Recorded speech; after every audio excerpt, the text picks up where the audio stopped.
ICRC TV Sports is pleased to present a special edition of Friday Night Football. Tonight it's the Division II Region 8 matchup featuring the Canal Winchester Indians and the Harrison Wildcats. Hello everyone, I'm Glenn Olson, joined here on the field by my partner Bill Bretz. Bill, it should be an exciting game tonight. We have a couple of explosive offensive teams battling tonight. We do. We have a number 6 against a number 3 here tonight. And interesting enough, it's the first time these two teams have ever met before in all the years that they've played football. And the only thing I can think of, Glenn, is when I got out here tonight. Do you remember the first couple weeks of the season when it was 80 degrees? It's not even that long ago, really. No, it wasn't. So this is like December weather out here tonight, which is going to be interesting because we talked ahead before this about if this is going to be a factor for these players, because this is by far the coldest conditions either team has played this year. Right, and not a lot of chance to practice in these elements and get acclimated to them. So you have to think your skill players, you know, wide receivers catching the ball, your running backs hanging onto the ball, your holders in the special teams game having some trouble. So yeah, that could be very interesting tonight.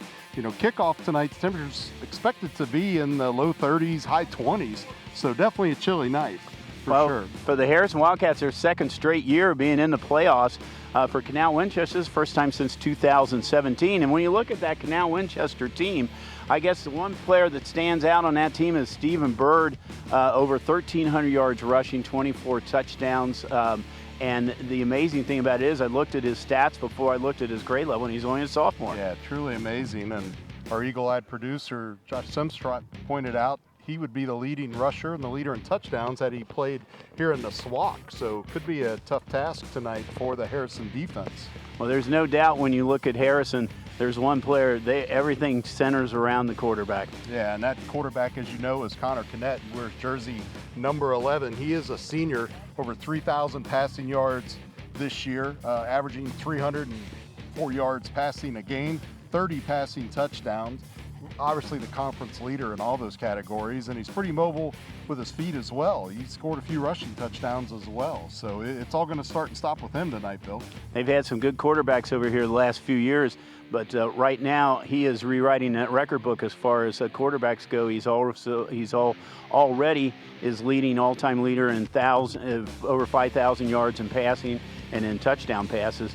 And one of his main targets he's thrown to is Levi Tidwell. Right. He's also rewriting the record books too. So there's no doubt of what the offense is going to be like for Harrison tonight. Yeah, well, you can see the Canal Winchester Indians warming up behind us. Bill, why don't you give us the keys to the game for the Indians tonight? Well, I think they have to take all opportunities. We know points behind. Harrison has only allowed 76 points this year.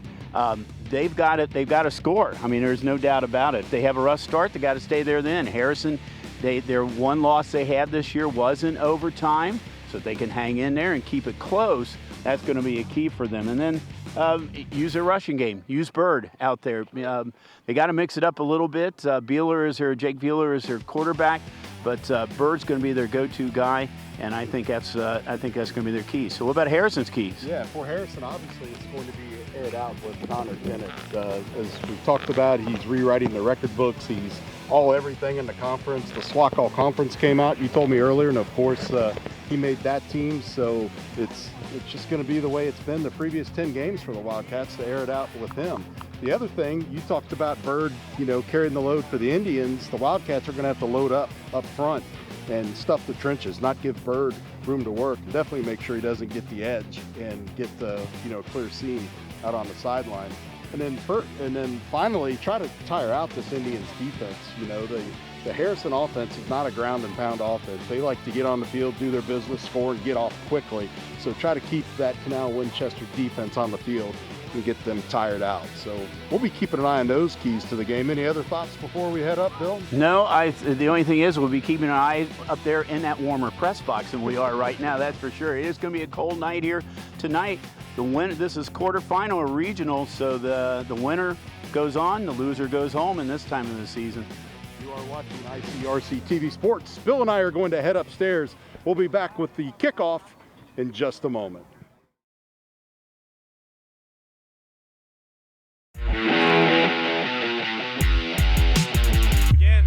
Wow, what a snag. Upstairs. Back through. He just kind of slings one out there. It's picked off. Draw up the middle. He's got room. 5. Touchdown, Collins. This time, no pressure is going to go to the end zone. Touchdown, Milford Eagles. Johnny Miller over the middle. He's got Mancini. Jackson over Mancini into the end zone. Mancini.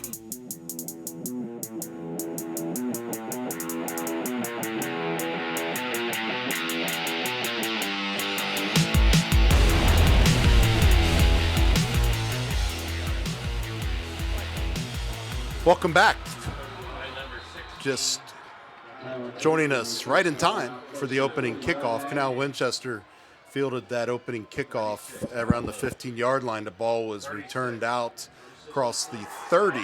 Glenn Olson and Bill Bretz with you here from Harrison High School. Good crowd on hand here. The Harrison stands are absolutely packed, and a very respectable contingent has made the trip down from Canal Winchester, south of Columbus. Talking with Coach Stratton before the game, a 2-hour and 45-minute bus ride for the Indians. So here we go, 1st and 10 for the Indians. Their quarterback back to pass.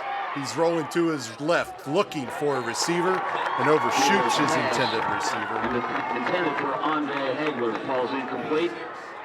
Second down.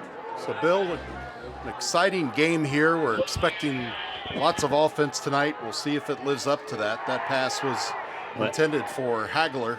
It fell incomplete, obviously. 2nd and 10. Real quickly here, let's do this next play. It's a dive up the middle. Just want to let our truck know here that ambient mic is on. I cannot hear my fellow guy over here. I can't hear Glenn. Brett McIntosh makes the stop for the Harrison defense on the run. So it's 3rd down. The stands are vibrating. The press box is moving. It's Harrison fans trying to will their team to a successful first defensive series. 3rd and long.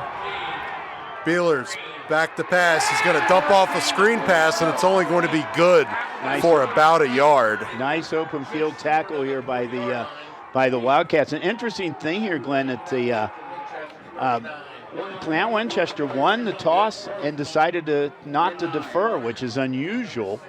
But 3 and out. That's exactly what the Harrison defense, which has been tough all season, wanted. Tyler Toledo is back to punt for the Indians. Good snap, not a lot of pressure. High kicks, going to take an Indians bounce inside the 30 and is going to roll dead right at the 14-yard line. Wow. So good change of field position for the Indians. And this Harrison offense about to take the field. They're led, of course, by Connor Kennett. We talked about him in our pregame hit. 187 completions this year. He's completing his passes at just about a 67% rate. 3,041 pass yards on the year. So let's see what the Wildcats have in them as they're going to start their first offensive possession deep in their own territory. 1st and 10 from their own 13-yard line. We'll run down that Harrison offense here. They're blitzing already, it looks like. Imagine that's going to be the key to try to put some pressure on Kennett all night. They back out of that blitz. Let's see if they'll go back into it once Kennett gets his check with me done. It's going to be a pass on the first play. Long pass down the right side. His receiver had separation, but couldn't quite pull it in. That looked like Levi Tidwell. So he did not get the separation, as you said right there. But boy, I tell you, Tidwell comes in. We talked in the pregame about Tidwell. He is, we know how good Connor's done, but Tidwell, he's rewriting the record books too as a receiver down there, and is the top receiver in the SWAC right now.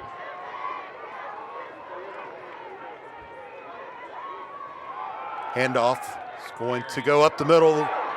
Bounce outside to the left. That's Herring. He's going to be tripped up at the 16-yard line. Clock will continue to run. It's 32. Cam Herring. Rushing for about 6.5 yards. You're going to take a look at the Indians defense coming up on your screen momentarily. Oops. Not their defense. That's the wrong Indians. That's the Braves defense. So Snyder, So- Wilson, Allen, Davis, Riley, Carver, Beckwith, Barnes, Toledo, Twist, and Crump, the expected starters for the Indians. That's a defense you might see next week. So if we do Indian Hill. Yeah, stay tuned. So 3rd and 7. It's going to be a dump off screen. Pass is complete. And boy, right there to save that is Bryce Barnes for Canal Winchester. Because Logan if he had Sowers. not been there, yeah, that was going to be off to the races time. Logan Souders coming out of the backfield. Got a nice gain there for a first down. More importantly, Glenn, it gets them out of their own end zone there, out of the shadows of their end zone. Gives them a little more room to work with now. Yep, so we're going to have 3 receivers to the top, 1 to the bottom. The ball is spotted just inside the 30. Indians are showing blitz again, but they back out of it. Kennett makes his adjustments. Now they're going to go back into that blitz. Kennett's going to keep it himself, bounces to his left side, gets away from one tackler, and will step out of bounds at the 37-yard line. Good job of that offensive line of picking up that blitz right there. It gave Connor some room out to the left there. He made about 7 yards on the play. Yeah, the Indians brought the pressure up the middle, and nobody was over there to help on the edge until number 2, Jordan Crump, showed up. So 2nd and 3.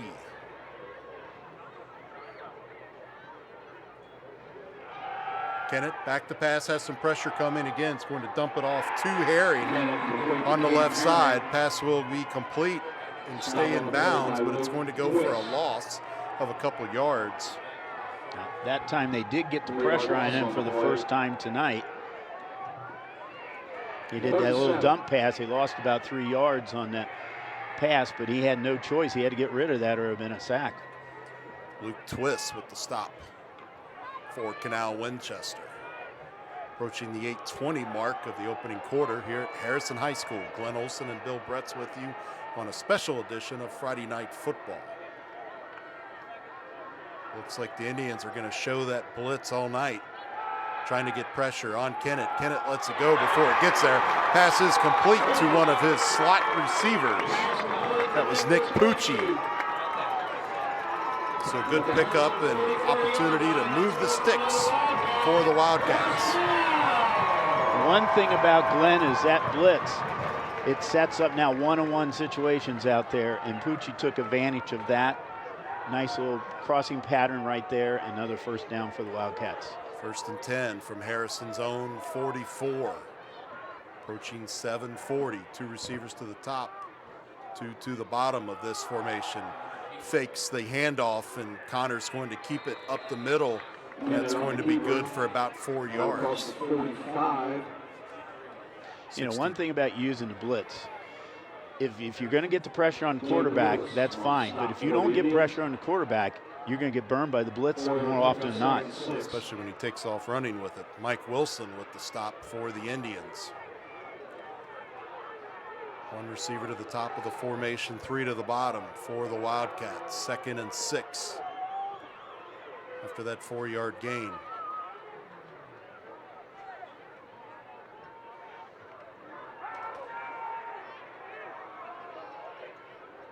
Kennett takes the snap, fakes the handoff, and again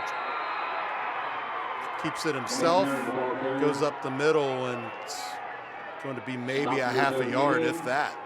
Wrapped up by a host of Indians. Kind of deja vu the last series right now. They lost some yardage on that one, but they came out big on a 3rd down situation twice now. So let's see if they can do 3 out of 3. Harrison just not able to stay on offensive schedule this point. 3rd and medium with this 3rd and 6. Now Winchester's thinking pass on this. They're not going to bring a lot of pressure up the middle other than their 3 down linemen, at least initially. Now those backers are going to creep up. Kennett lets it fly again down the right side and overshot his intended receiver, C.J. Young. Nice coverage down there by Tyler Toledo for the Indians. Toledo is one of the few players on this Indians team that plays both ways. Did a nice job down there as cornerback or safety. Not only does he play both ways, he plays in all phases of the game. He's their punter as well, as you saw on their opening offensive possession. So Wade averages about 33 punt. Clock stopped just under 6 minutes. Good snap, no pressure coming. High kick's going to take a bounce inside the 20. The Indians will let it go. And it will be down at about the 18-yard line. So good punt that time by Harrison. And now Winchester's not going to have great field position to start with, excuse me. 34-yard punt for Wade, right about his average. So let's see what this Winchester offense could do now, second time they have the ball. Now Winchester 9-1 overall, 4-1 in their conference. It's going to be a handoff to Stephon Bird. And we had a chance to talk with Coach Stratton before the game. Bird is just a sophomore, and the numbers he's putting up are staggering. 1,200 yards as a freshman last year. He's already starting to get some looks, too, apparently, from some schools. Almost 1,400 yards this year. Unofficially, we had him at 1,372, averaging just over 6.5 a carry. 2nd and 7 after that 3-yard gain. Beeler looking to pass. Slides away from the pressure that wasn't really coming. He's going to keep it himself on the left side. And what a monster hit. You've got to watch the taunting. But Logan Souders with a monster jacked up hit you're going to see here on replay. Yeah, you can see he really didn't have any pressure on him. And I think he was thinking about the run, but whoops, nope. He ran into Mr. Souders right there. Yeah, Souders with a big hit. It's 3rd and 6. Yeah, really kind of curious why Beeler took off running. There really wasn't a lot of pressure coming right at him. So he's going to hang in the pocket this time. Pass is going to be in the middle of the field. Oh, what a catch. What a grab by Eli Bullock. Oh, man. Number 18. He had pressure on him, too. It looked like Blake Cox was all over him, but what a catch. Yeah, really nice play that time by the Indians. Beeler hung in against the pressure. Now we're going to have a handoff, and that is going to be Stephon Bird again, who's going to try the right side and cross the ball over midfield into Wildcats territory. So he's had 4 receivers with over 10 catches. Bullock, one of them. Yeah, they were ready for Bird that time, and the ball was loose. A late scramble before the play is blown dead, and getting up from the bottom of that pile, Jake Reardon. I'll tell you what, Mr. Bird didn't get much at all. He lost a couple of yards on that one. Harrison defense, you have Jake Reardon, first team all-league. Mason Dallow is second team all-league. Derek Smith, first team all-league. And then the entire backfield, either first, second, or honorable mention. So it's a tough defense. It's 3rd and 9 and 3rd and a long 9. Beeler has a clean pocket. The pressure comes in as he lets it fly. He's looking down to his left, and the pass is intercepted by the Harrison Wildcats.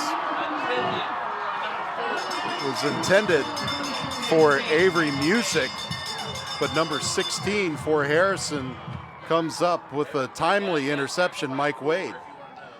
Mike Wade's first interception of the year, and that's a big one right there.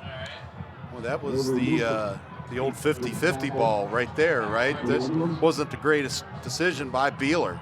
He stepped right in front of the intended receiver. And now the Wildcats starting about the same place they started the first series. Yeah, 1st and 10 from their own 18 according to the scoreboard. 3:09 remaining in the opening quarter. It's only the 6th interception that Beeler has thrown this year. He's had 15 touchdown passes. Yeah, definitely expecting to see a lot more running by Play action. the Wildcats tonight. Yeah, that's probably going to go to the house. That's Levi Tidwell, and indeed it is. 20, 10, 5, touchdown. Levi Tidwell, 81 yards. 82 yards. Yeah, 82-yard catch and run by the Wildcats, who will draw first blood. And the clock's still running. Somebody forgot to turn it off. I think the clock guy got too excited up here with that. But Tidwell, you know, he already is all-time leader in yardage. He just added 82 to that, and he was off to the races. He's got some speed. Yeah, what an amazing catch and run by Tidwell. And, you know, again, scoring points off of the turnover. Great job. Extra point try is on the way. Snap was clean and the kick is good. And the Wildcats are up 7-0 here in the closing moments of the first quarter. So 2:43 to go. They're up for Tidwell. That is his 14th touchdown of the season. That ties two other players for the most in one season for touchdowns, and he holds the career touchdown. He's a career touchdown leader also for the Wildcats. And for Connor Kenneth, that is his, are you ready for this one stat? 31st touchdown pass of the season. Amazing. What a talented quarterback that we've been able to watch here these last couple years for the Wildcats. We were talking ahead of them before the game tonight. They've had some good quarterbacks here last few years. They've had Frankie Young, remember Frankie here last few years, yep. and then Weber before that. So this is definitely quarterback central out here in Harrison right now in the last few years. Elijah Bullock's going to fall on that squib kick in the middle of the field. It was Nathan Blank that actually kicked off for Harrison. We're used to seeing Grant Swope handle the kicking duties, so maybe that was by design with the squib built. Well, let's see what Coach Stratton can do with his Indians. They've tried to use the air game that burnt them last time. Are they going to go back to leaning heavily on Bird, which they're trying to do here? He's going to get away from a couple tackles, but he's not going to get away from the second one. Kyle Fankhauser. Fankhauser, yeah. Fankhauser, first team all-league, and a nice open field tackle on him. He was just shy. Are they going to move the sticks? They're moving the sticks. They said he got about 10 yards on that. Wow, yeah, up to the 31, 32-yard line. 33 officially. That's the longest run tonight for Mr. Bird. Pretty generous spot. Well, that's what we're expecting after the disaster in the passing game. Play action. And pass is going to fall incomplete. He brought it in just a little bit too low that time. Seth Gerke was the intended receiver, senior. Really didn't have a whole lot of pressure on him on the play action there. He just threw it too low. Yeah, not a good pass. So not the greatest start to the game so far for Jack Beeler of the Indians. Second and 10. Their only loss this season was a shutout loss. Interesting. Oh. A little pitch. Yeah. Oh, ball is loose on the ground. Harrison has it. Harrison has it. Boy, the mistakes just continue for the Indians. I think that's Logan Souders, if I'm not mistaken. Well, we cut away from it right before we had an opportunity to see who came up with the ball on the bottom of the pile there. It was Logan. So Logan Souders so far is having one heck of a game, Glenn, this first quarter. A great hit on the quarterback, and now the fumble recovery. And for Souders, that's his second one of the season. He's actually run one back for a touchdown. So Harrison will have it first and 10 at their own 38-yard line with 1:53 remaining. So a couple mistakes in the passing game, you could say, are now costing the Indians. First resulted in a touchdown. Harrison would like to make that two. Going to have three receivers to the bottom, one to the top. That's Tidwell up top at the formation.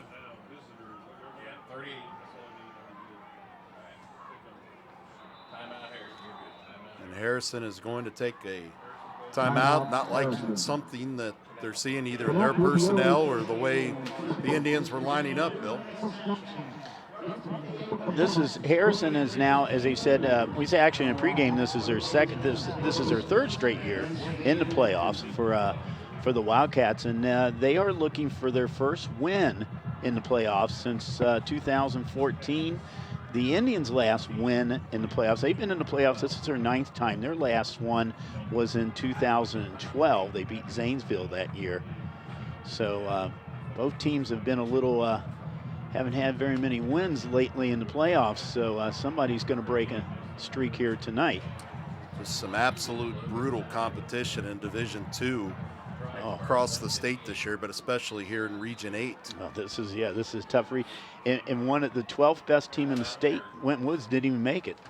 So that shows you how tough it is down here. See if Winton Woods could benefit from joining the ECC next year. But back to current There's season, Cam Herring gets away from one tackle, and he's going to make it inside the 10-yard line.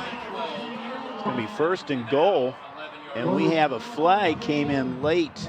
So this is going to probably be an unsportsmanlike because it came in after it was a dead ball foul. It's going to be maybe half the distance. Yeah. Depending on who it's on.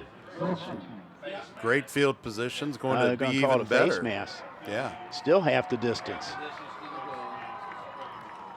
So ball at the 5-yard line. That was a 29-yard run by Herring. Well, you can see the players' breaths in that shot there. As we talked about in our pregame, very chilly night. Game time temps expected to be in the high 20s, low 30s. See if Kenneth will go for the end zone on 1st down. Indians are showing pressure, and I'm not sure that's a wise choice at this point. Time they brought the blitz, Harrison's made him pay. Kenneth's going to keep it himself, but he's going to be wrapped up. Yeah, that was a low snap. I think he maybe wanted to try to get a pass away on that, but that snap was so low, and you're down so close there, you got to get the ball away quickly. Chris Snyder with the stop for the Indians. No gain, 2nd and goal from the 5. We're approaching the 1-minute mark. Here's a shot from our sideline cam, and you can see Kenneth just could not get through the middle there. Stopped by Snyder. Twins on either side.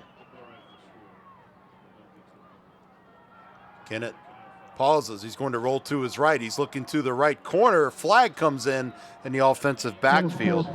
He's looking for C.J. Young in the right corner of the end zone. I don't think they're going to call a pass interference over here. Your offense or defensive, let's see. It's interesting with the flag coming in the backfield. Yeah. Yeah, it's going to be a holding call against the Wildcats. All right, well.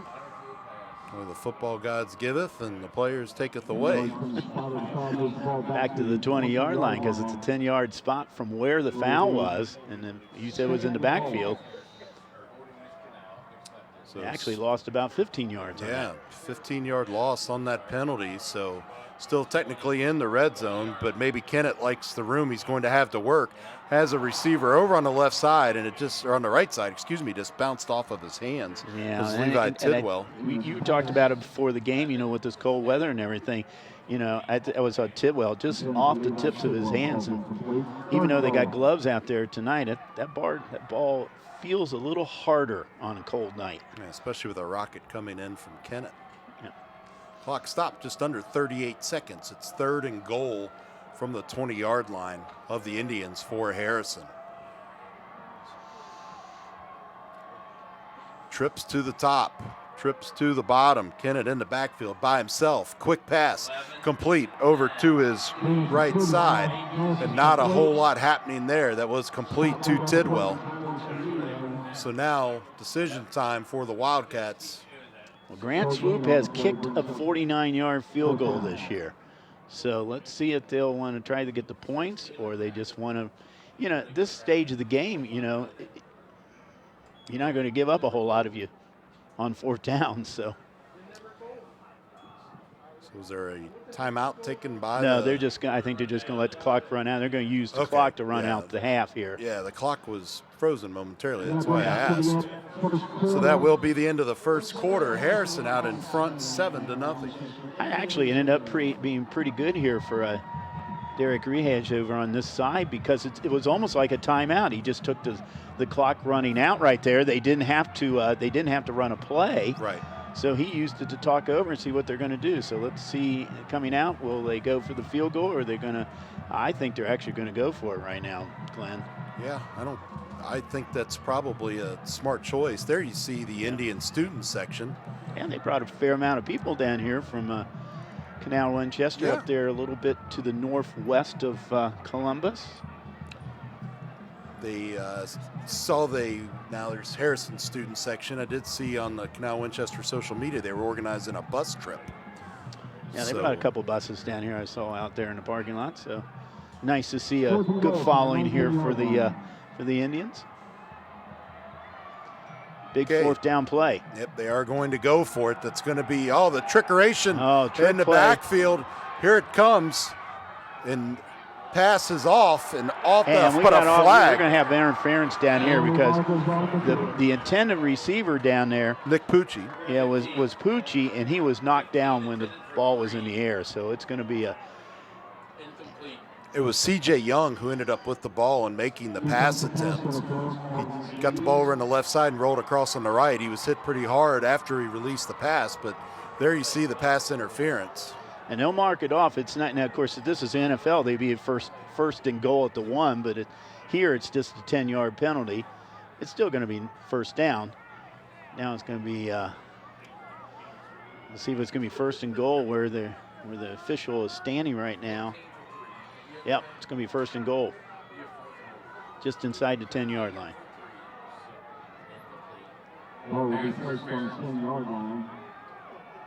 Well, that was an easy call to make because he was knocked down as the ball was in the air. Still showing fourth down.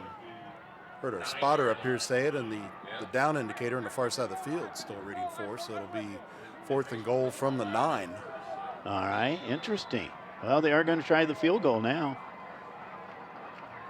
Ball spotted at 22. It looks like a 32-yard attempt for Grant. Just 1 of 6 on his field goal attempts this year.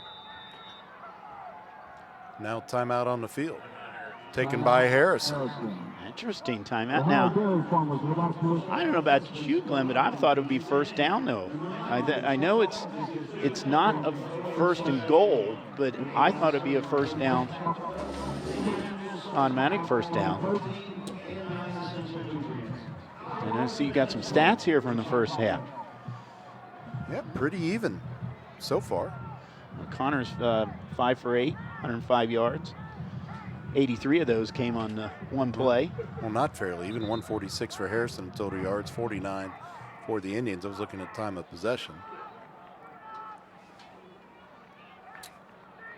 Yeah, so Harrison takes their second timeout in the early moments here of the second quarter. Not sure if it was a personnel issue or they maybe didn't have enough players on the field. Earlier in the year, the holder was Connor Kenneth, but now Nick Pucci is a holder now for Grant Swoop as they tries a 32-yard field goal. Okay, so here we go. Comes the snap. Good placement. Kick is up, and it's good. So Swoop with an excellent opportunity to get his second field goal of the year. Will go up, put the Wildcats up in front 10-0 in the opening seconds of the second quarter. Yeah, he's had two field goals, one 49, now one 32. And that's a 10-0 lead. On a night like tonight, kicking could be a very critical part of the game here. We'll see what happens. And not to keep belaboring the point, but we thought special teams might end up playing a factor just because of the weather. Obviously, this fall, during the past 11 weeks here in Cincinnati, we haven't had a lot of cold weather. So these players really haven't had an opportunity to practice in a lot of cold weather, and certainly nothing like the 20-degree temps we're seeing tonight. The Indians have not had a kickoff run back this year, but you've got Tyler Toledo back there as a good receiver, a good rusher. I think they're going to try to keep it away from him. And they do. They kick it away from him. Yep, going to It's going to go up to Jake Francis, one of the up Francis, men. he didn't get very far. Yeah, he's going to be brought down right at the 25-yard line. So they kicked it away from Tyler Toledo, kicked it to Jake Francis, and he picks up maybe about 3 or 4 yards. As the Indians now getting started about the 25-yard line. Well, been an interesting game so far with some of the offensive mistakes by the Indians, and Harrison getting a field goal. Just their second of the year.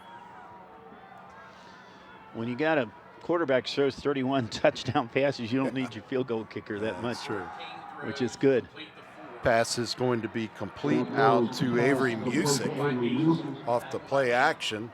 Tackle on the play by the Wildcats, Kyler Finkhauser, excuse me. Got his last name wrong the first time, now I get his first name wrong the second time. Quick snap by the Indians.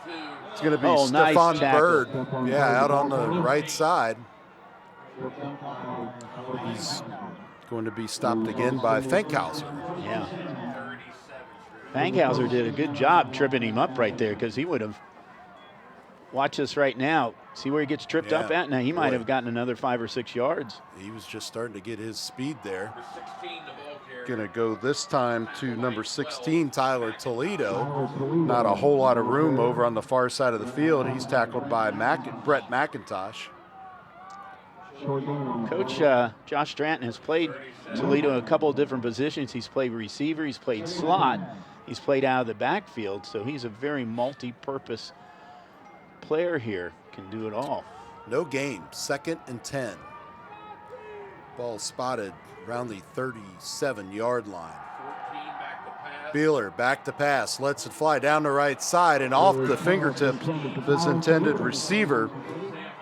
That was Tyler Toledo. Tyler Toledo.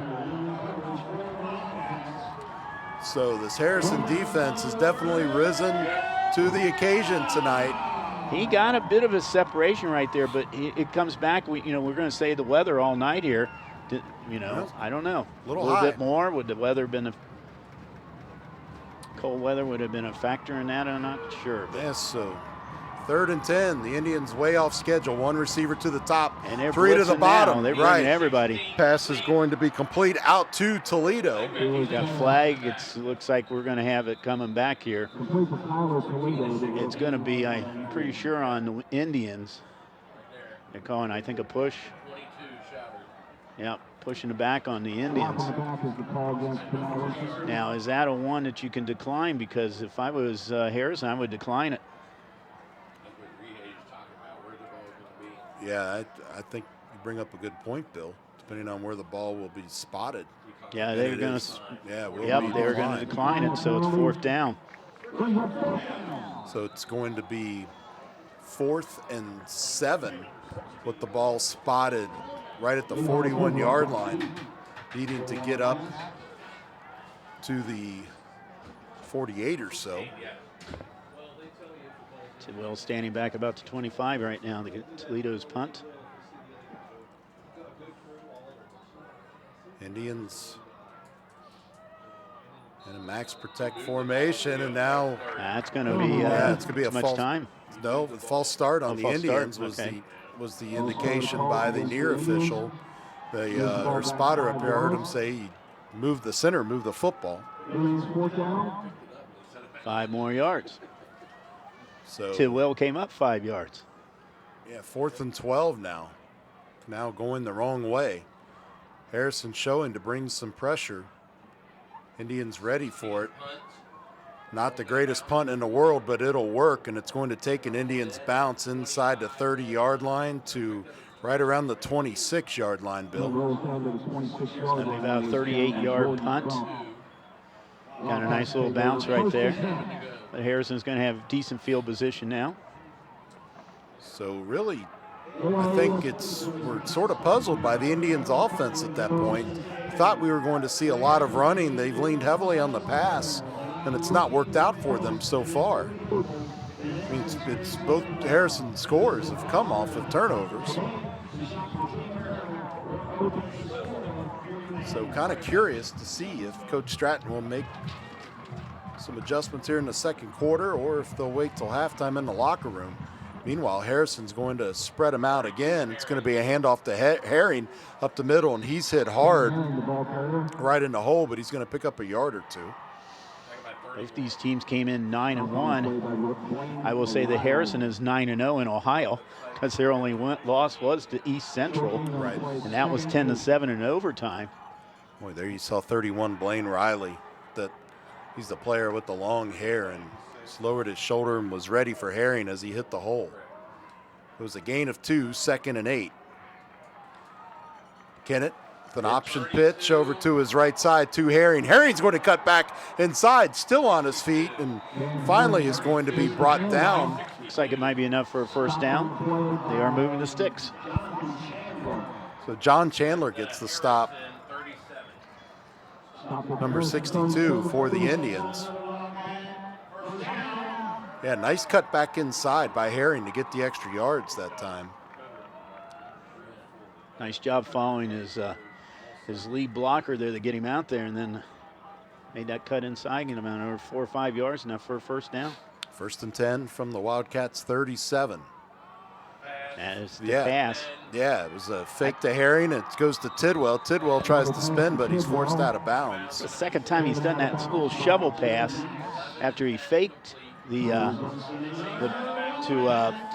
Herring, and he did that nice little shovel pass.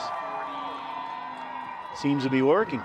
Yeah, Tidwell coming across the formation in that sweep.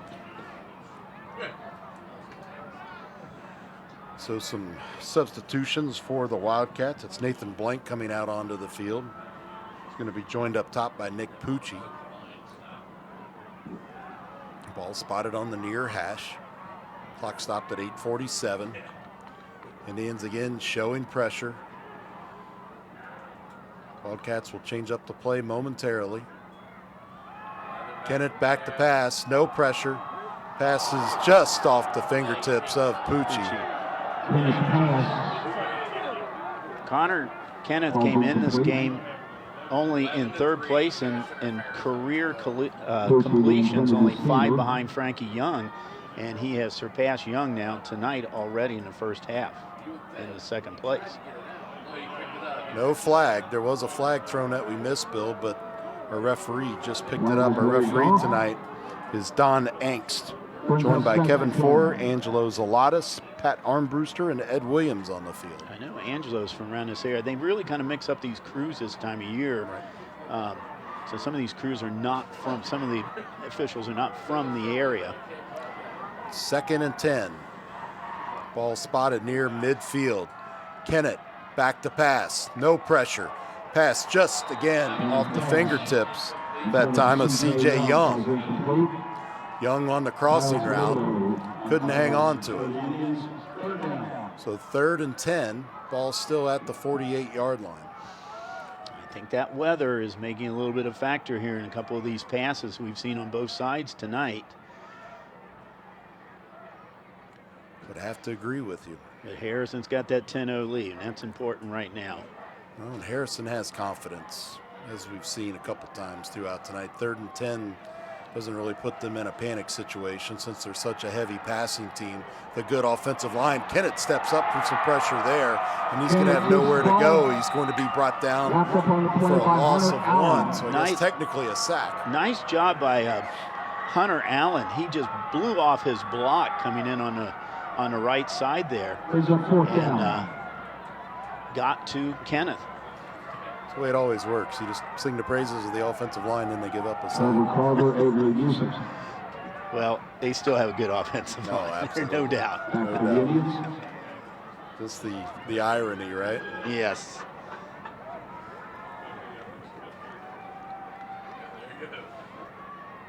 A little bit of a high snap, yeah.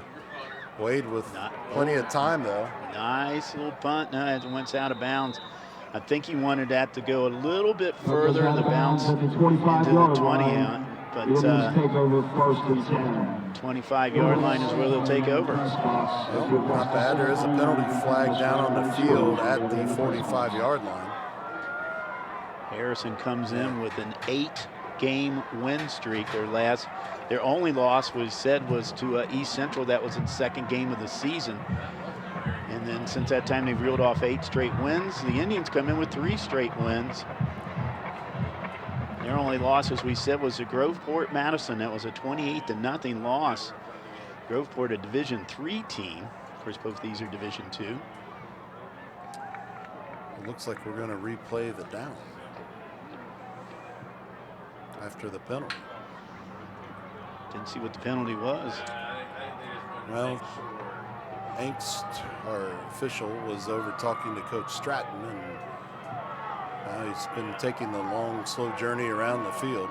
So no, we're not going to re-kick. Ball is going to be spotted down at the 25-yard line, it appears.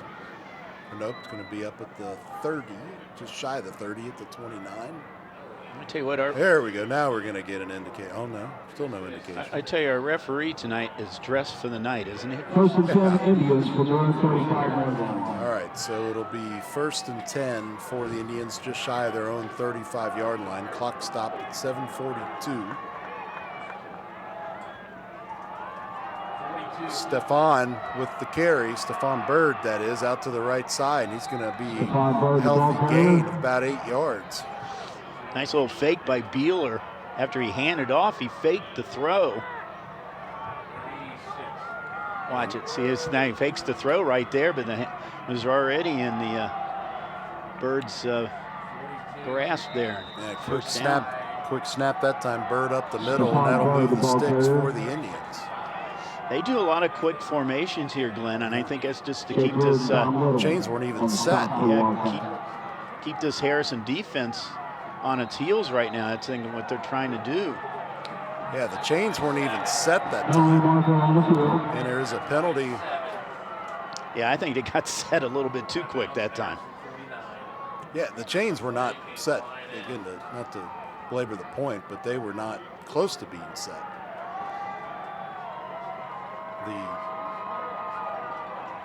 chain gang member at the rear did not get set, so obviously the man at the front was not set. Now we're going to get a personal foul penalty against the Wildcats. Oh, wow. Foul call against the Wildcats. I don't know what that was all about. 15-yard penalty. Well, I saw some maybe gesturing over on the sideline and 1st and 10 Canal Winchester things from like the that. Harrison 33-yard line.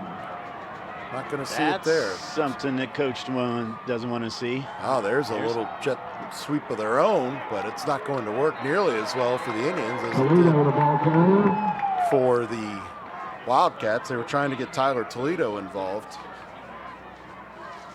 Nathan Bryant, Just not a Mike Wade. just not a whole lot of room for Toledo with that ball being spotted on the far hash. 1 yard loss, Was second down. contacted immediately by Logan Souders, and then the reinforcements arrived.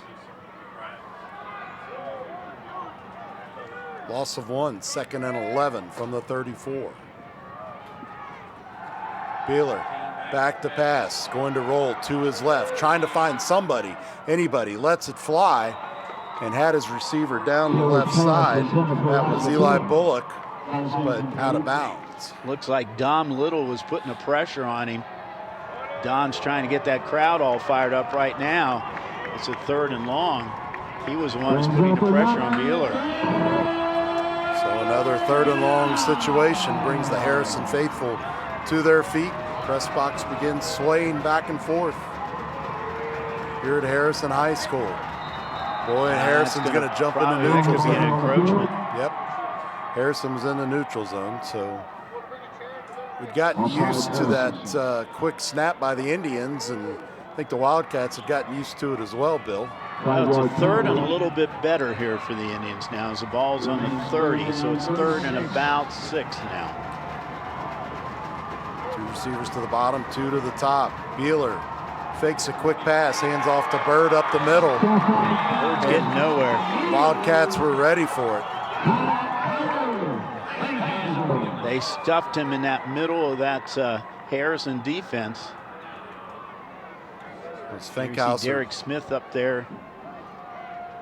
4th down and 7. He got slowed up in the backfield, and then they brought him down. Jake Reardon really was in on the tackle. Fourth down, they're going for it. 7, yeah. The Indians are going to go for it. I don't blame them. 10 points down, might as well. Yeah, Beeler back to pass. Here comes the pressure. He dumps it off, but going absolutely nowhere. Penalty flag comes in, though. Reardon had the receiver wrapped up as soon as he caught it. That was Bird again, Stephon Bird. Yeah, he had a lot of Against Beeler had a lot of Harrison. pressure on him. It's against Harrison. You saw the one defender on your screen there with the dejected look. A little bit of exasperation. Derek Smith was really putting the pressure on him as he's coming in. See what the penalty is.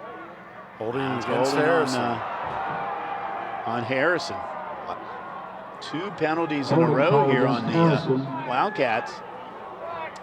And that should be 10 yards. Should be enough to give him first down. Defensive holding call.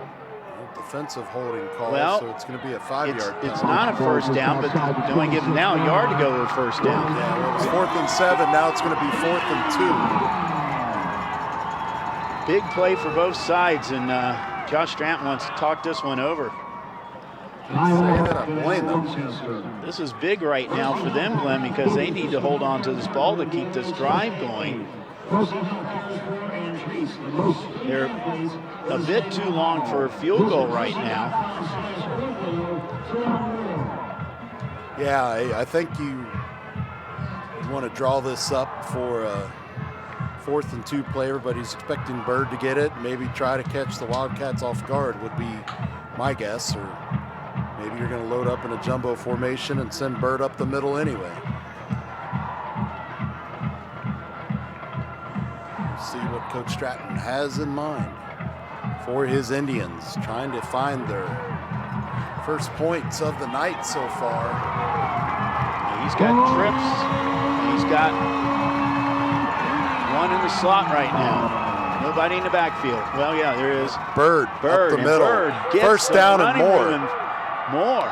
Yeah, it's going to be inside the 10-yard line. So first down and more by Stephon Bird. Yeah, he broke a couple of tackles on that one. About 16 yards. Sam Heimkreider ultimately gets the stop for the Wildcats. But yeah, great run by Bird. That's what we were expecting to see tonight. They're going to go right back to him. He's going to try the right side and can't quite get the edge. Tackle on the play that time for the Wildcats, Jake Reardon.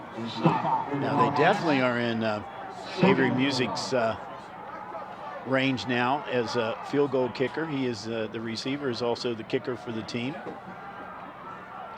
They would like 7, not 3. Just got some interesting news. Mason out in front of St. X 20-7 in the first half of that game. Bird, again, you knew he's going to get the ball and just had nowhere to go. The Mason defense was ready for it that time, and look at a very exasperated Stephon Bird. Breck McIntosh in on that tackle. Coaching on the stop. His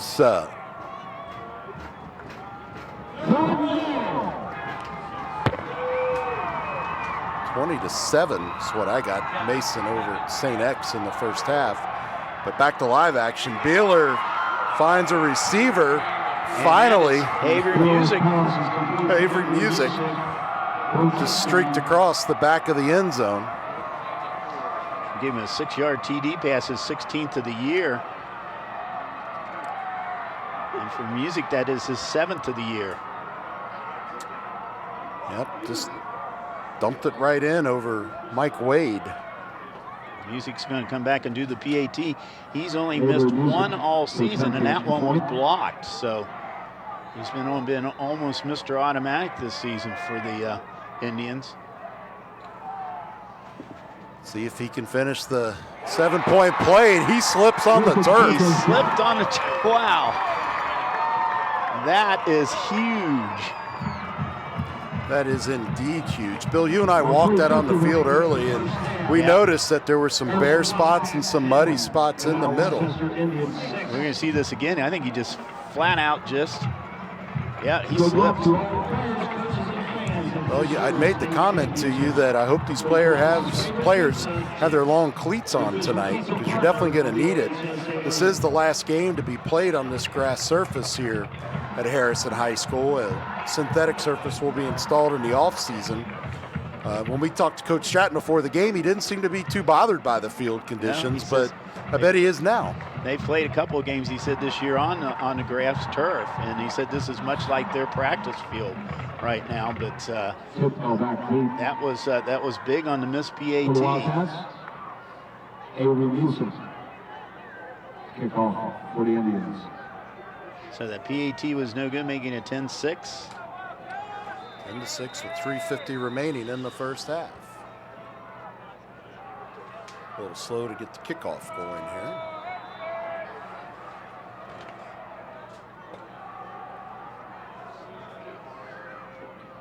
Well, we thought special teams would play a factor, and indeed they have so far. Easy. Deep kick. Boy, let that one. Oh, it's going to be fielded at the 1. I'm kind of curious why you don't let that one go unless you break one open here. It's going to be brought out right to the 20. 18, 19-yard line, about 18 yards. That's a nice kick there by Music. Looking at the flag's not up here tonight, so I don't know if we have very much breeze out there on that one. But well, there is an American flag directly across from us in the visitors' yeah, press I box, see it now and over there, and it's not moving. It's not moving at all. Nope. So not a lot of wind, just a lot of bitter cold for mid-November. This is more like a state championship weather. Right. At the state championship game. Well, normally you get snow up there at Tom Benson Memorial Stadium in Canton, Ohio, Stark County. Kennett's going to keep it himself and brought down on the right side before he can get the edge.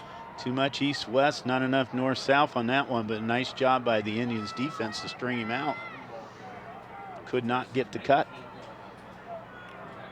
Yep, and then coming in to make the stop was number 86, Hunter Allen. Hunter Allen's made a couple of big plays here tonight for the Indians Hunter defense. Allen 6'5", 225-pound senior. For the Indians. So loss of 2 on Kennett's run, 2nd and 12 with the clock stopped at 3:04. Well, now we're rolling again under 3 minutes. Kennett's back to pass, gonna dump it off to Herring. Herring breaks a couple tackles. He's going to get out across the 40-yard line and to the 45 before he's brought down by Mike Wilson.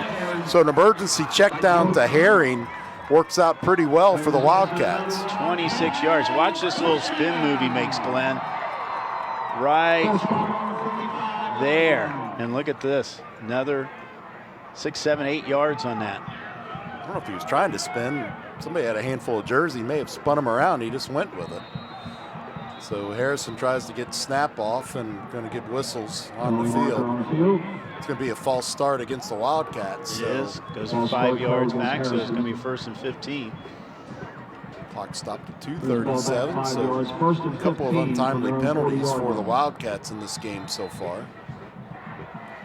After a relatively clean first quarter, if memory serves, penalty-wise.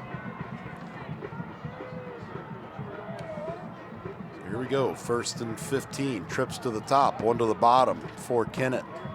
Low snap, he recovers, looks right. Now he's going to look left, looking for some separation over on that side of the field, and in and out of the hands of C.J. Young. There again is that maybe that factor of that cold weather. Could not hang on to it. Nice pass, though. Nice pass thrown. He also did not get very much separation. Good job by the backfield for the Indians of the coverage on the. That's Tyler Toledo again. Yep. Said his name a bunch. Yeah. Said his name a bunch tonight. He's earned it. 2nd and 15. Clock stopped at 2:28 after the incompletion. Go over 3 receivers to the top again. Nothing on the bottom. This time you're going to have a tight end leaking across, but Kennett was looking for Tidwell. Ball is incomplete, so now a punting situation for the Wildcats. Brings up 3rd down and 15. Well, if anything else, get off a good punt right here. They'll be pinning the Indians back deep in their territory. said at the beginning of the game, Canal Winchester won the toss, decided to take the ball first, so that means the Wildcats will get the ball to start the third quarter. 2:23. Trips to the top, one to the bottom. It's third down, excuse me, I thought that was fourth. And picked off on the far side of the field. Tyler Toledo, 30, and he's going to be forced out of bounds inside the 20. Tyler Toledo did a heck of a job to step right in front of the Harrison receiver. Was that Kenneth that got laid out over there going down to defend? I don't believe so. But yeah, what a turn of events. Turn of events, yeah, right here. Boy, a nice pick by Toledo that time. I think they're starting to figure something out on this Harrison offense. And now the Indians with fantastic field position, 2:03 with which to work, 1st and 10 from the Harrison 17. That's only the 6th time this year that Kenneth has been picked off. Stephon Bird to the right side, and who will get out of bounds for a gain of 1 or 2. Driven out of bounds by Brett McIntosh. Talking with Coach Stratton before the game, just commented on what a great young man Stephon Bird is, just a sophomore. 9-yard pickup. Always makes time for the young fans in attendance. Said he was always the last one in the locker room at halftime and after the game. Kind of kid you like having your team. Exactly. Bird gives it up. A flag is thrown. It's picked up by Harrison. Coming back the other direction now. That is 36. That is number 36 for Harrison. It's Dom Little. Dom Little picks it up with the flags. Now let's see what's going to happen here. It's going to be holding against Harris. No, holding on the Indians. So that will be decline. Yeah, absolutely you decline that. And Canal Winchester was gifted great field possession with that opportunity, and they give it right back on the fumble. So 1:52 to go. Their third turnover of the night. I'd like to get one more is look a at big that one from the truck if we could, while we're waiting on the Harrison offense to get out. You know, I was just going to say right before that play that where they were down there, they would be pretty much guaranteed to get points no matter how they would get it. But turn of events, now Harrison's ball. 1:52. Harrison with the ball squarely at midfield. Handoff up the middle. It's going to be good for about 2 yards. Cam Herring gets the carry. Getting up from the bottom of that pile for the Indians was Dom Davis. Now this makes it a little more significant now, as we said before. They will get the ball to start the third quarter now. Right. That's 2 possessions in a row for them, if they can hold on to it. Gain of 3, 2nd and 7. Kenneth's looking to pass. Couldn't quite get it to his receiver, who was open in the middle of the field. He was trying to get that out to C.J. Young. C.J. Young, yeah. Pass was a bit low. Clock will stop at 1:20. A little bit off schedule at 3rd and 7. See what the Wildcats choose to do here. The winner of this game will play next week the winner of the Turpin Columbus St. Francis de Sales game. That's St. Francis Sale number 7 seed, Turpin number 2 seed. Spartans with an undefeated season in the ECC and overall this year, perfect 10-0. Right. Oh, and there's where that turf comes into play again. He was looking for Nathan Blank, and Blank was coming out of his cut. He slid down on his backside. So 4th down. Now what do you do? They're going to punt it. They're going to try to pin the Indians deep. Yeah, they're going to see Blank had already slipped by the time we caught up with it. Mike Wade handled punting duties. Would have been right there close to a 1st down had he been able to pull in that football. Wade's had 2 punts inside the 20 this year. He would like to have number 3 right now. No pressure. Oh, it's a fake. It's a fake. Wade keeps it. 1st down and more. Wow. What a gutsy play call by Wade. Canal Winchester did not bring an ounce of pressure, and Wade was all over it. I think the only people who knew what was happening about that play was the Harrison offense. Everybody else in the stadium, I think, was fooled by that one, including Canal Winchester. Boy, look at that. He's already had the first down by the time the first Indians player came close to making contact to him. So that's actually about a 16-yard gain. Yeah. Not bad. Ball's up at the 33-yard line, 1st and 10, 1:03 remaining. Trips to the top. Kennett looks right, looks left, has a clean pocket, lets the pass fly. Might have been held up. Do we have a flag on the field? Don't see one coming. He was trying to find C.J. Young on that. C.J. Young talking to the official, asking for a flag as well. Trying to argue his case, but it's not going to be. He is getting nice protection by that offensive line right now. Indeed he is. Pagdalo, Swanko, Stocker, Akara. Stocker, Akara, both second team all league in the SWAT. Doing a great job up front. Boy, I'm really surprised. And you didn't even have the defender that time, Toledo, turning around to look for the football. So there was a lot of contact, maybe some holding, and not looking for the football. You'd think that would be a pretty obvious PI, but no flag forthcoming. Kennett back to pass, is going to dump it off again to Herring.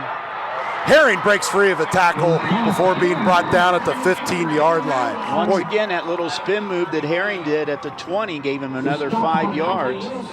Gets him in the red zone. Herring is having himself a game tonight, Bill. It's actually a 25-yard line where he did a little spin move. Okay, so the clock is ticking, 45 seconds, 1st and 10 from the 15. And I think the Wildcats are now going to take their third and final timeout of the half. So now they're in a position where they can come out of this with some kind of points. Yeah, what a crazy 5 minutes or so we've seen here in this second quarter, with just the alternating turnovers, some penalties, and a fake punt. Boy, just playing the game so far in my mind, that fake punt. Well, turnovers have resulted in touchdowns on both sides. The first one was the interception by Harrison, and then the fumble by or the other interception by the Indians. That resulted in 2 of the touchdowns here, both touchdowns tonight. We could have a third touchdown result in that too if they get one here. So Tidwell in motion across the formation. Kennett's looking at him. He has to go way upstairs to get it, and that's a touchdown. You saw Tidwell streaking across the formation. Kennett looked at him all the way and trusted his receiver to go up and get it. Tidwell 5'11", but he played like he was 6'5" on that play. Tidwell now he goes into first place all time in a number of touchdowns in one season for a receiver at 15 yards. Mike Wade for the extra point. See it on the replay.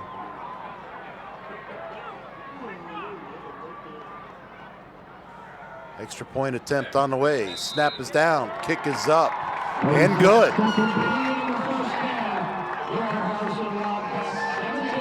So Swopes PAT 17-6, and wow, that's basically a turnaround of about 10 points or more if you think about it. Well, Kennett to Tidwell got that done, there's no doubt about it. But Mike Wade's fake punt, definitely the key play on that last possession. It's resulted in the Wildcats earning 7 more points, 17-6, 36 seconds remaining in the opening half. Definitely the momentum is on the side of the Wildcats now. Yeah, there is no doubt. The Indians have just struggled to find any momentum at all tonight, and when they do have some, they give it back away. I think it's fair to say. Swope is going to probably just squib this one now. Oh, no, he does kick it out deep. It's going to be kicked, fielded at the 15-yard line. Kicked by Toledo. Toledo breaks free of a couple tackles, but he's not going to get past the 25-yard line. They still can't bring him down. And now they're finally going to mark his forward progress at the 25, and the clock will stop 27.4 seconds, as you see on your screen. 15-yard return on that one. I'm really surprised he did that. Even though, like I said, they have not had a kickoff return this year, but Toledo is dangerous, as we saw in the interception return. Yes. But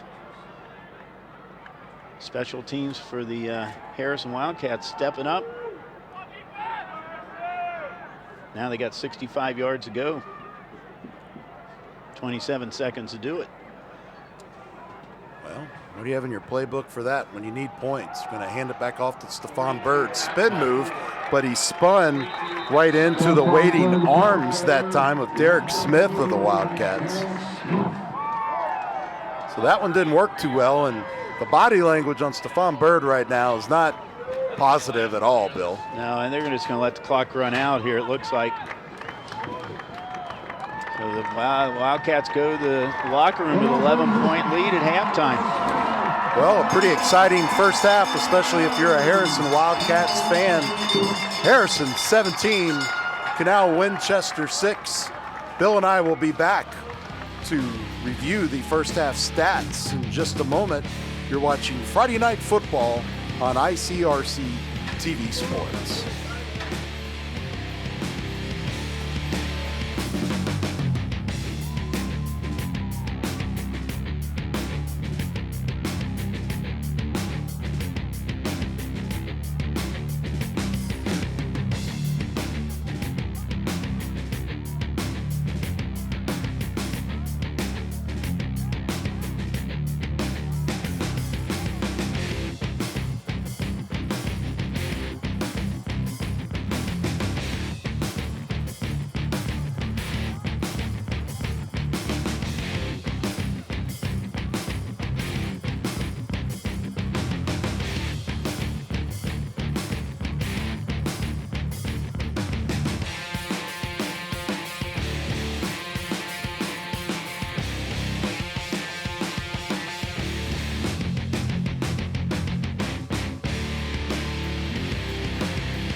Get it. Get it. Get it. Get it. Get it. Get it.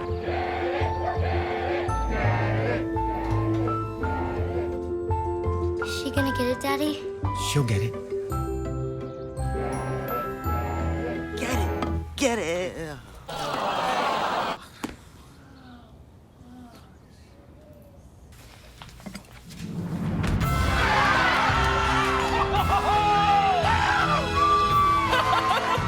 When you bring home a Goodwill find, you give your whole town a reason to celebrate because you're also funding local job training and placement programs in tech, healthcare, and more. Goodwill. Bring good home.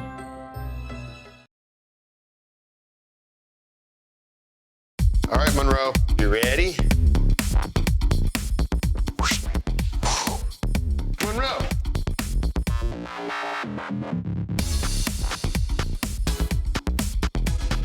Ooh.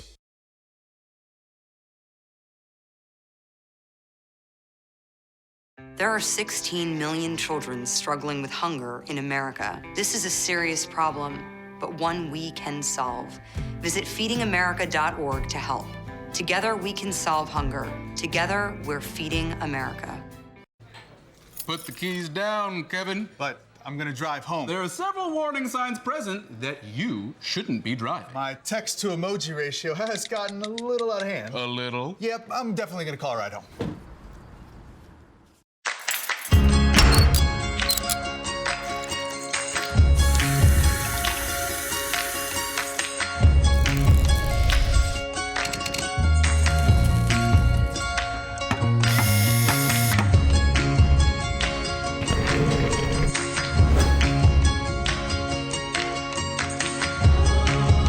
save homes and restore pride.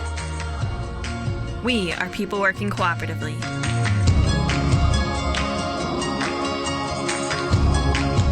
Our typical client earns less than $14,000 annually and cannot afford the critical repairs they need to safely live at home, where they desperately want to be.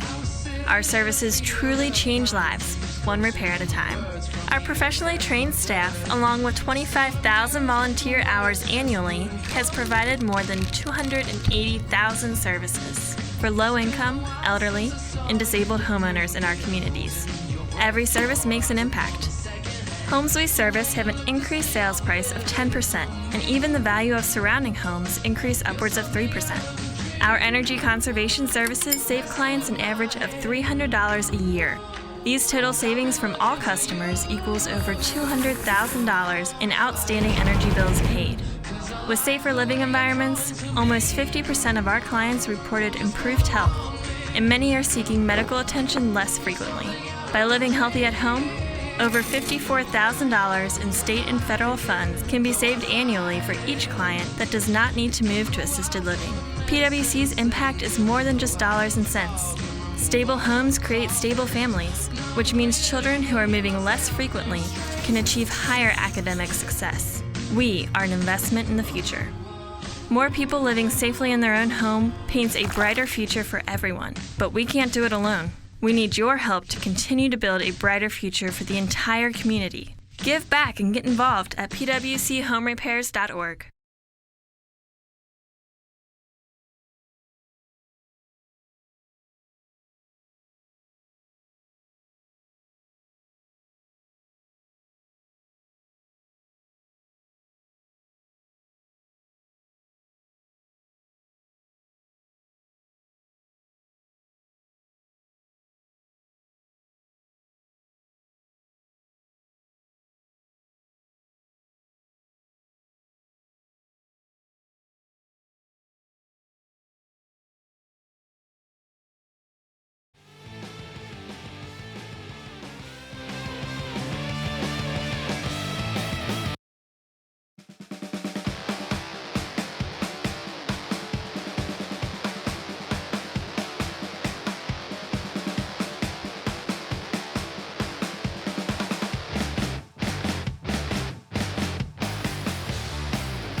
Welcome back to Bill Coontz Field at Harrison High School for a special edition of Friday Night Football. Glenn Olson and Bill Bretz with you from the press box here in the stadium confines. Bill, what an exciting first half, especially if you're a Wildcats fan.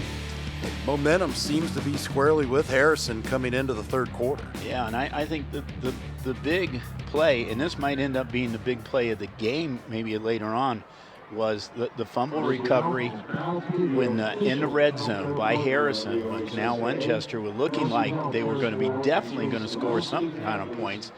And the Wildcats come back, score the touchdown late. And, basically, as we said before, that's like a 10, 11-point turnaround right there in the game. And that, that could be the difference.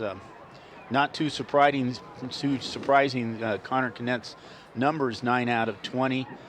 1 interception, but 2 touchdowns, 175 yards in passing. And you said before on the pregame he's averaging 300 a game, so he's well on the way to that. And Levi Tidwell, 4 receptions, 110 yards, 83 of them, of course, on that touchdown pass. So as we see the Indians out there, we were at halftime, we were off the air here, we listened to a couple of the scores of some of the other games, and one of them's pretty big shocker right now. Yeah, not many people gave the Mason Comets a chance against the St. X Bombers, but the Comets up 20-13 at the half. Unfortunately, the other 2 SWAC teams that made the playoffs, that would be Little Miami in Division 1 and Division 3 Ross, they're not doing too well. Yeah, Little Miami was struggling 42-0 with about 9 minutes to go in the second quarter last I had heard, so a running clock situation there. And the Baden Rams were all over the Ross Rams, excuse me. Running clock situation there as well. So not a good night for the SWAC other than the Wildcats. And the Wildcats trying to win their first game in the playoffs since 2014. And as we said, they will play the winner of the Columbus St. Francis de Sales Turpin game being played over across town over at Turpin tonight. And that's an interesting one because we got a 7-7 score at halftime in that one. 7-7 there. Turpin putting their undefeated season on the line. Bill and I had talked off the air, the prep writer out of Columbus for the Columbus Dispatch had thought that Turpin maybe hadn't performed very well in some of the bigger games. It coasted in some of the games against inferior opponents and picked the Sales to win. So we'll see what happens over there, but a pretty close game so far. At least the halftime score that we saw. Well, I think right now you talk about the momentum in the favor of the Wildcats right now. There's no doubt that they would like to have a score on this, which would start putting the nails in the coffin here if they can do it early on. And of course, on the other hand, the Indians right now, they need to stop, and they need to stop really bad to get that ball back because they're down 2 scores right now. They can't go too much further than that, especially against this tough Harrison defense. Yeah, we'll be curious to see what halftime adjustments, if any, Coach Josh Stratton decides to implement on his offense because, as we talked about in the first half, in case you're joining us late, they just never seem to find any rhythm. No. Stephon Bird was visibly frustrated either with his offensive line or the play calling, not sure which, and their quarterback just could not seem to get into much of a rhythm at all either. Jack Beeler, he's a senior, had a pretty good season coming into tonight, but hasn't performed well at this point. He's only had 47 yards in passing, and Bird has 16 rushes, 57 yards. More importantly right now, Glenn, is his average, 3.6 yards. He come in 6.6. Right. So the Harrison Wildcats doing a good job in keeping him contained tonight. 15 yards has been his longest rush of the evening. So the clock has been reset. We're just awaiting the kickoff here by Avery Music. Music had a good kickoff the other time he kicked it. Let's see what he does this time. Another drills in another one. This one's a little bit shorter, but only by a yard or so. It's going to be fielded at the 2-yard line, bringing it out to the right side and ultimately out of bounds is Levi Tidwell, a name we've called several times tonight. Tidwell out to about 25, about 23-yard pickup. Tidwell had 4 receptions, 110 yards, 2 touchdowns. He now has put another record into the record book right now, with Tidwell 16 touchdowns in one season is a record for any Harrison player. 14 was the previous record. Looks like the Indian student section set off a smoke bomb over there, trying to get their team fired up. But here we go. Cam Herring's going to carry it. It's going to be good for about a yard. Stopped on the play by Chris Snyder. Chris Snyder with the stop. There you see the Indian student section bundled up after making the trip down from Canal Winchester. An interesting story on the origins of that city's name Bill's going to have to get to here at some point. We'll give you your history lesson a little bit later on. So on how that, a very interesting way that got named. 3 receivers to the top, 1 to the bottom for the Wildcats. 2nd and 8. Kennett's going to keep it. Follows his lead blocker. Not a whole lot of room there, but pick up maybe 2 yards. Well, if anything else, Glenn, the clock is on the side of the Wildcats. And I think right now, as cold as it is out there tonight, with the 11-point lead, they like nothing more than seeing that clock just keep running. Yeah, 2-possession game. Eat as much clock as you can and don't give the Indians a chance to find any momentum at all. Kennett's going to pass, looking over to his left side. Nice. Pass is complete. C.J. Young. And that moves the sticks, too.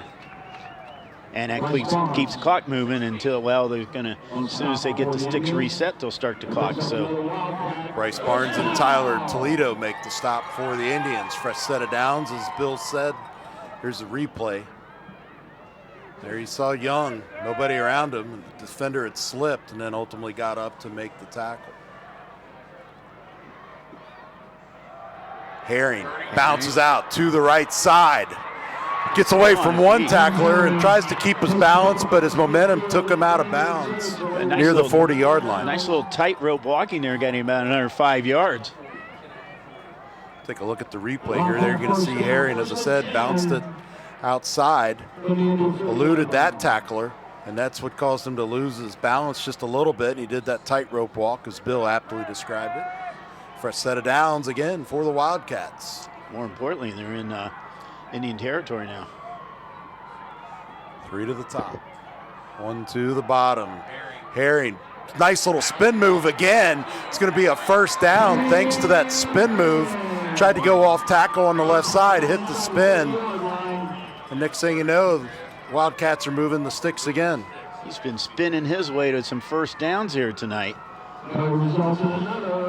Wow, yeah, Cam Herring loves that spin move. And there you see it right there. Took him right out of the hands of a waiting defender, number 22, Dom Davis.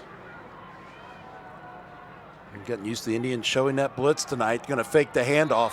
The pass is going to be incomplete over to Tidwell on the left side on a quick pass.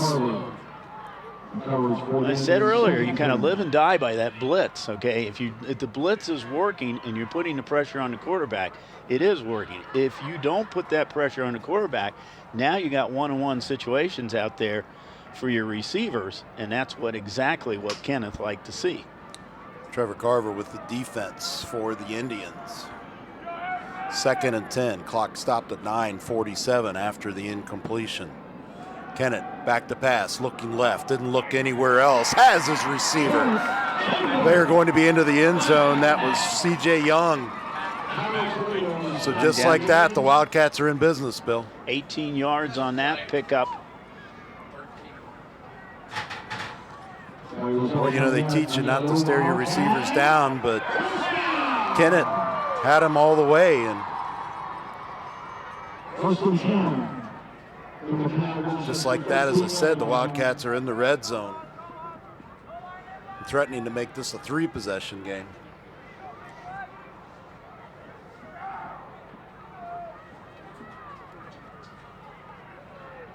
Receiver in motion. There's that jet sweep. That's Herring. Has the edge on the right side. Touchdown, but there is a penalty marker on the field.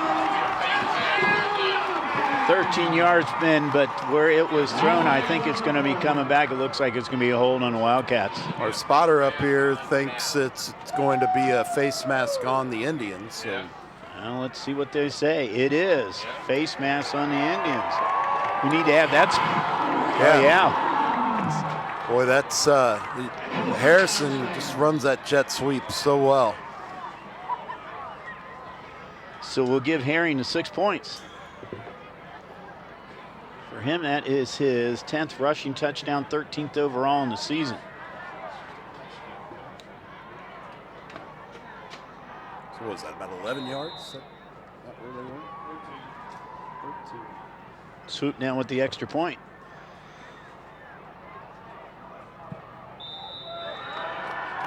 Right down the middle. Kick is up and good. So just like that, now a 3-possession game. And if you look at it right now, Glenn, Harrison now scored on 2 straight possessions. Lilly break this game open right now. Yeah, the last one in the closing seconds of the second quarter, that 15-yard touchdown by Tidwell. But as we said, momentum rests squarely with the Wildcats right now. And so often when you get situations like this, we're going to see the jet sweep again here, but so often your defense gets fired up when your offense does this. So let's see what happens with the defense. Yep. Boy, just great run by Herring off of that sweep. So the Wildcats well in possession of this ball game right now. Let's see if Swoop's going to keep this away from Toledo. So yeah, there was a penalty, so now he's got a chance at getting in the end zone. Let's see what happens. He's trying for it. Yep, nice high kick, but it's going to be fielded inside the 10-yard line. Nice little seam opens up for Toledo. There is a flag. It's going to be coming back. I think we're going to have a block in the back coming back here. Yeah, so he gets out to midfield, but it's probably going to be wiped out by that penalty. There you hear Harrison Faithful confirming it. And boy, the Indians are frustrated. Toledo, you can see, very frustrated after that. I tell you, right now, if I was a special teams coach, I'd be telling him to kick that ball away, either squib it or kick it away from him, because he's kicked it twice to him now, last 2 times, and Toledo's had some good runs. He's a pretty dangerous player out there. Definitely is. Save for that penalty, the Indians would be sitting with really good field position, as I said, right at midfield. As it is, they're going to be in the shadow of their end zone right now at the 10-yard line. So essentially a 40-yard penalty, one way of looking at it, Bill. Yeah. So the Indians made several mistakes tonight that have come back to haunt them. Let's see if they're able to dig themselves out of the hole they've made for themselves here. With that block in the back penalty, wiping out a really good return by Toledo.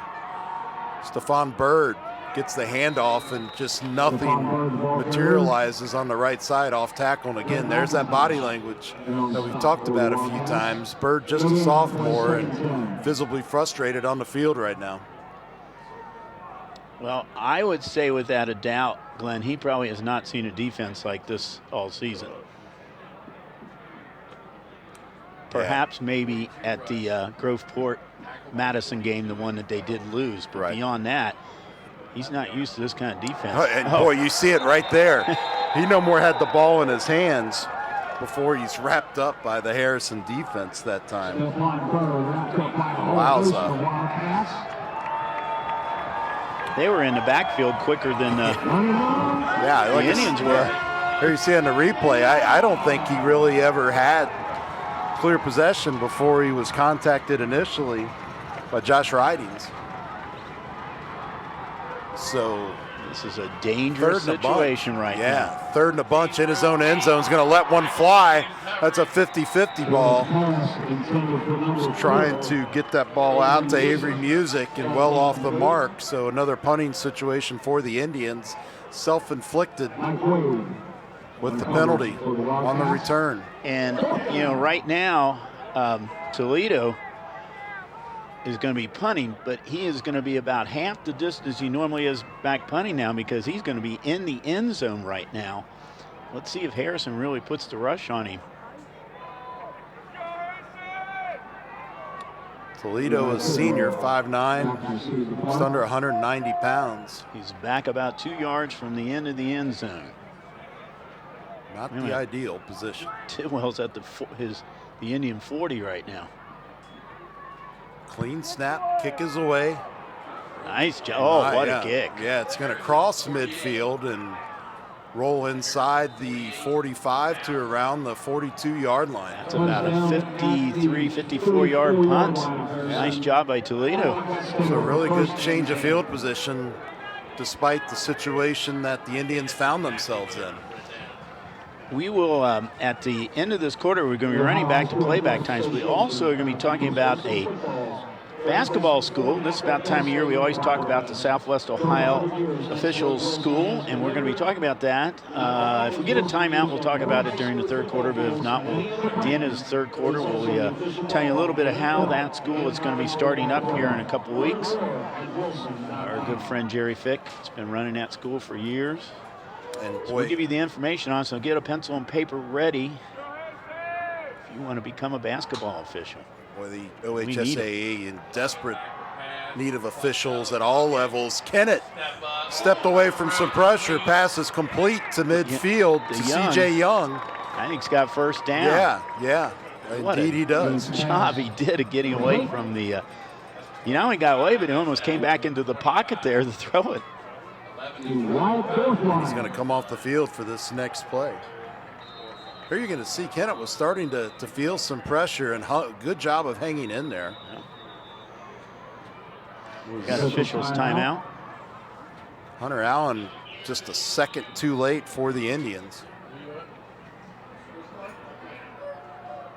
Talked about Hunter Allen a lot tonight. Good for a first down at the 44. Yep, Harrison's done a great job of moving the sticks. Herring up the middle, dragging defenders with him across the 35-yard line. He's going to be close to a first down depending on where the spot is, and it is. He's moving the sticks. Raver and Davis team up to make the stop for the Indians, and that is another Wildcats first down. Boy, can't say it enough. Momentum squarely with Harrison right now. Now Winchester just cannot find any rhythm at all. There you see three receivers to the top for Kennett. They're going to go back to Herring, play keep away. He's hit right at the line, wrapped up, and his forward progress is going to get him about a yard. Dominic Davis credited with the stop. Assisted by Jared Maddox. Now we've played a little over 5 minutes of this half, and the Indians probably have had the ball less than a minute of that time period in there. And this is exactly what Harrison wants to do, is keep that clock running. Yeah, Kennett's not going to have to throw a whole lot when you've got an offensive line and good play calling, opening up these opportunities. They might get a whole dose of Herring tonight. Yeah. And we don't mean the fish. They're going to fake it to Herring, yeah. Kennett's going to keep it, has the edge on the right side, and he'll step out of bounds just inside the 25-yard line. He's going to be close to a first down, and they're going to move the sticks, it looks like. Or are they? They're holding off. Not yet. They were ready to go. Chain crew was a little excited down there, but that's okay. I understand those angles. All right. Sometimes It's going to you be think third it's and there. very short, 3rd and 1. Probably Cam Herring time, unless you want to catch Canal Winchester sleeping. There's Tidwell. Maybe they're going to look for him when Canal's thinking run. Harrison trying to get the Indians to bite. They do not on the hard count. Showing blitz. Kennett's going to keep it again. Had his lead blocker, so he'll get the first down. It's going to be marked down around the 21-yard line. So good job by Kennett that time. If you're 6'3", 225, I think you can move that sticks another. Yeah, let Herring take the brunt of that contact, and he slid through that hole and was able to pick up the first down. Just shy of the red zone at the 21 right now. Good thing the officials were looking at him, not the left side of the line. There might have been some holding over there. Let's see if he's going to go for the end zone on this. Trips to the top. Seems to be a common refrain tonight. Nope. He's going to fake the handoff, keep it himself, and barrel inside the 20 to the 19-yard line. I think right now they're just more concerned in keeping that clock running more than anything else. I believe you're right. They'll pass when they need to, but other than that, I think they're just going to try to keep coming up with different running plays to keep the Indians guessing. Oh, they got a jump there. Got 5 more yards on that one. That was Hunter Allen. We've sang his praises a couple times tonight, but the hard count got him to jump over on the right side of the defensive formation. Indians will take it however they can get it, Bill. 3rd and short. Yeah, it's second and short. Excuse me, yeah. And the thing about it is it opens up your playbook when you're 2nd and short like that too. There you see our referee on the field, Mr. Don Angst. Who is bundled up big time. Shoot, I don't blame him. I bundled up and I'm still cold. Yeah. Kennett looking, gets away from some pressure, penalty marker on the field. The pass will be incomplete. Let's see what the flag's all about. It's going to be a hold. Yeah, where it's thrown, it looks like a hold. Against the Wildcats. So one of the first missteps we've seen out of Harrison here in the 3rd quarter. Great job of Kennett to step away from that pressure there. Had Hunter Allen coming at him with another Indians defender and hung in there. 7th penalty on Harrison tonight. 2nd and 14 from the 25-yard line.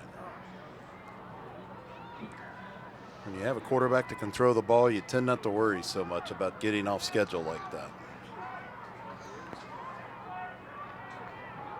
First round of the playoffs, of course, played here at home fields of the higher seed. Next week, move to neutral sites. Now we're going to get a timeout on the field by the Wildcats. Well, timeout coming. Well, I tell you what, maybe we'll see if we'll talk about that basketball school right now. We got the timeout going. If not, we'll finish it up at the 3rd quarter. Southwest Ohio Basketball Officials School, in its 27th year now, will be held on November 18, 19, 21, and 23 at 4 different locations. And if you are interested, they need it. There it is right there. You contact Jerry Fick at that phone number, 563-2755, or email swdoc@fuse.net.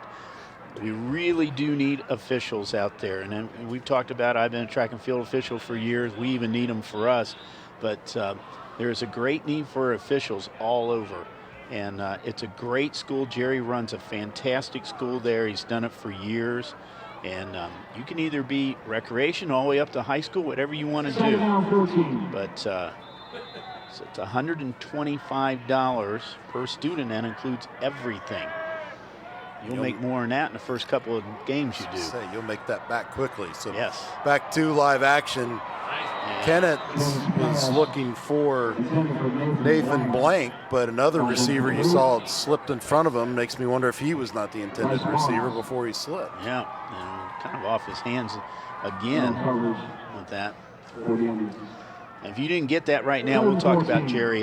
We'll run that phone number and website back to you again a little bit later on. So and like we talked about, just a desperate need in all sports for officials. Absolutely. If you're on the fence, Bill and I strongly encourage you to go ahead and do it. It's very rewarding and just a desperate need at all levels in all sports. Kennett looking left. Penalty flag comes in. Kind of a free play, but this is not going to count. It's going to come back. Yeah, found Tidwell in the middle, but it's going to come back. Holding against Harrison again. So the penalty bug starting to bite the Wildcats, and that one came in on the left side of the line, as you're going to see on the replay. That's a 2nd touchdown being called back tonight.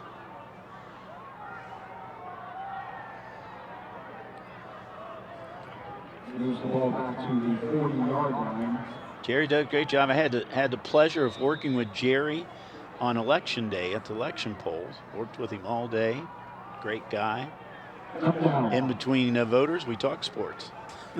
So, well, naturally, but. And again, talk about another desperate need for poll workers. Absolutely. Not a bad job, though. Kennett back to pass. Wildcats are moving the wrong way. Little schoolyard play. he's directing all his receivers what to do down there. But once again, I think, Glenn, that tells you what kind of the job the offensive line is doing. Right. You know, that he has enough time to do that. The pass was just short. Tennant receiver down there looked like number 25.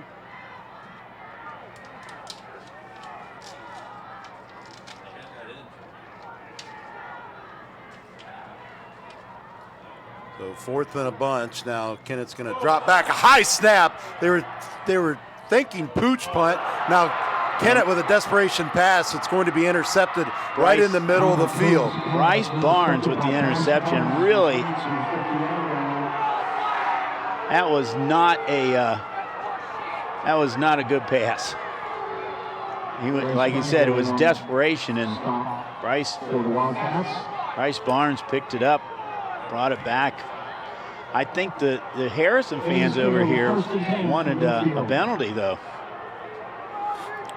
I think that's fair to say based on some of the things I heard. Thought their quarterback was a little mishandled, you might say. Yeah. Well, can't blame him for being protective of him. Beeler's going to pass. It's going to be complete over the right side for a gain of about 8. So that's Francis. Yeah, Jake Francis, number 13. Jake's a 6 foot, 170-pound junior. Francis coming into this game had 12 catches. He had a touchdown on the season. Gain of 7, 2nd and 3.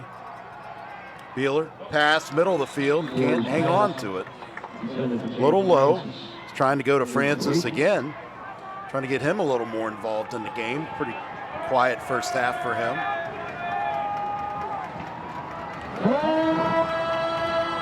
So just like that, it's 3rd down and 3 for the Indians. Francis had 1 reception for 15 yards in the first half. So, boy, do the Indians need to find a way to keep this drive alive. Stephon Bird is going to be first down and more. He's into the second level, 20, 10, touchdowns. Not only do they convert, they turn it into points. About a 50-yard or so touchdown scamper by the sophomore. Trying to see where that line of scrimmage was. We might see it on a playback right now. Yeah, it was about 47 yards, it looks like. So a big turn of events here on the high snap and the interception. And once again, here tonight, a turnover has created a touchdown. Boy, Harrison just, as I said, was bitten by the penalty bug on that last drive and comes back to haunt them. The high snap, the desperation pass by Kennett, intercepted, and now Bird makes the Wildcats pay. Bird is over 100 yards for the 9th time this season. Let's see if they're going to go for 2. Looks to be the case. They're going to run up to the line quickly. See if they can catch Harrison napping a little bit. Beeler's going to roll out. Now he's going to dump it across the middle, and it's going to be swatted away. Nice job. That was number 7. The intended pass was for Rawls, Jamar Rawls, but Heimkreider swatted it away. So for Bird, that's his 25th touchdown of the season. We said it's his 9th game now over 100 yards rushing on the season. As we said earlier, only a sophomore. A lot to be heard from this young man here in the future. Well, the Indians needed to answer, and we thought it was going to be just coming up with converting that first down. They instead make it a touchdown. Now it's down to a 2-possession game. So just the answer that the Indians needed, and starting to get to be desperation time. 3.5 minutes remaining in the 3rd quarter. And they've not been able, again, to find any rhythm all night. Last drive's about the best offensive look we've seen out of them tonight. Right. That's his longest run of the night. The longest play from scrimmage, I believe, tonight from. Yeah, I believe so.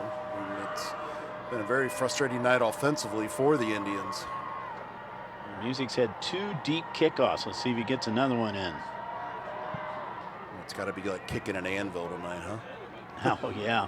But another one right at the 1-yard line. Doesn't phase him at all. It's going to come out to the 20. Well, if it went in the end zone, it would start at the 20. You just get it the hard way that time. Right. So, Wildcats will see if they can't leave the penalty bug in the past. Come out and try to eat some clock here and ultimately find the end zone again.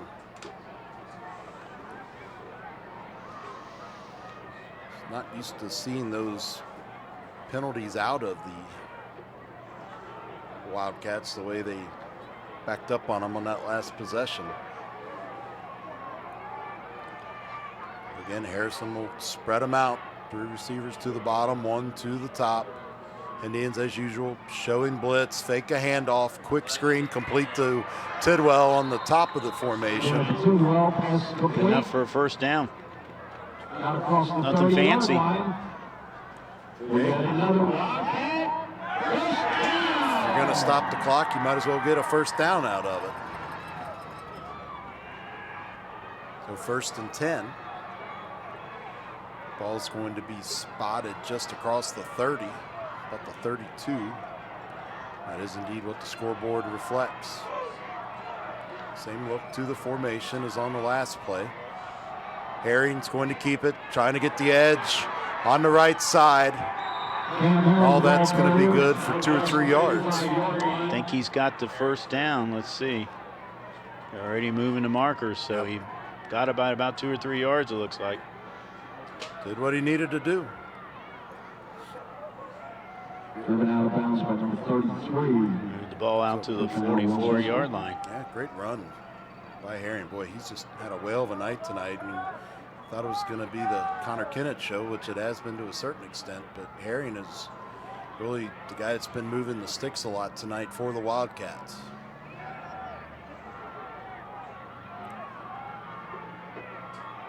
Kennett looking deep down the field. He's got Tidwell. And he's, Tidwell couldn't hang on inside the 20-yard line, and now Tidwell's going to be slow to get up. He's coverage down there by Barnes and he's grabbing that right ankle, Bill. Sorry to interrupt you there, but yeah, he is down. Hate to see that for a variety of reasons. Obviously, Tidwell's been a favorite target. I mean, this is going to be a night that you could potentially get hurt on with that cold weather out there. You hit that ground, that turf hard, especially this grass turf. Right.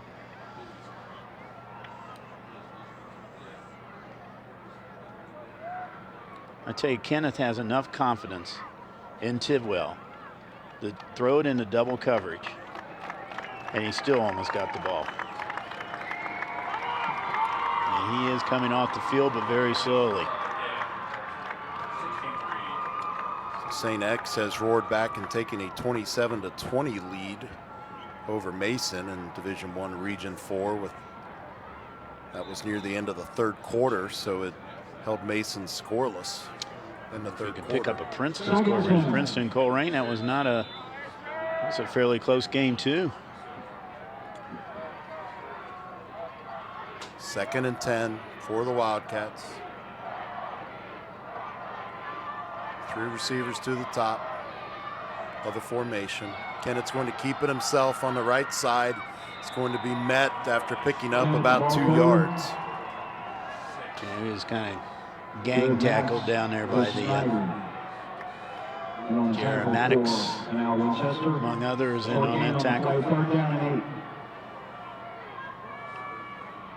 So 3rd and 8, a little bit off schedule, are the Wildcats. Colerain 30, Princeton 7 at the end of the 3rd quarter. Not looking good for the Vikings. Also Division I Region 4. Kennett Now back to pass, trying to find his receiver in the middle of the field, C.J. Young, and just sailed that one a little bit. Fourth down, but they have a chance now. Wade's got a chance to pin the Indians deep in their territory now. The line of scrimmage at the 44. Kind of curious, so much passing on that last possession after that they would try to run it, keep the ball away from the Indians. See if Wade goes for the sideline. He does. He drills it down and picked up by Music. Yeah. Music fielded that inside the 5. Slips away from several Harrison defenders before he's finally forced out of bounds by Souders. That was a heck of a pickup by Avery Music. He picked that up. He was kind of going backwards as the ball was nearing the goal line. I think he's just trying to give his team a little spark at this point. Not a bad run back. Probably about 20 yards on the run back. Yeah. So trying to breathe a little bit of life. Logan Souders with the stop for the Wildcats, but Music trying to breathe a little bit of life back into this Indians offense. As we said, 2-possession game after their score by Bird on the last one. Beeler, nice protection. Yeah, had plenty of time on that one. Pass is going to be complete again to Music. And they're going to move the sticks. About 11 yards on the pickup. So here in the last couple of minutes of the third quarter, the Indians finding something that possibly could work offensively. Go back to Stephon Bird, cuts back up into the middle where he's met by a pack of Wildcat defenders, but his forward progress will be marked at the 40-yard line. Actually the 39. So a gain of 2, 2nd and 8, under 130 remaining in the third quarter. Trips to the bottom for Beeler. He's going to look right though, fires one to the right side and couldn't quite come up with it that time. Hagler could not hang on to it over there, and they've been doing that hurry-up offense several times tonight to keep the Harrison defense kind of on their heels. So a 3rd and long, it's 3rd and 8 for the Indians. Clock stopped, of course, after the incompletion. Again, that bunch formation to the bottom with the 3 receivers. Beeler back to pass, dumps it off to Bird.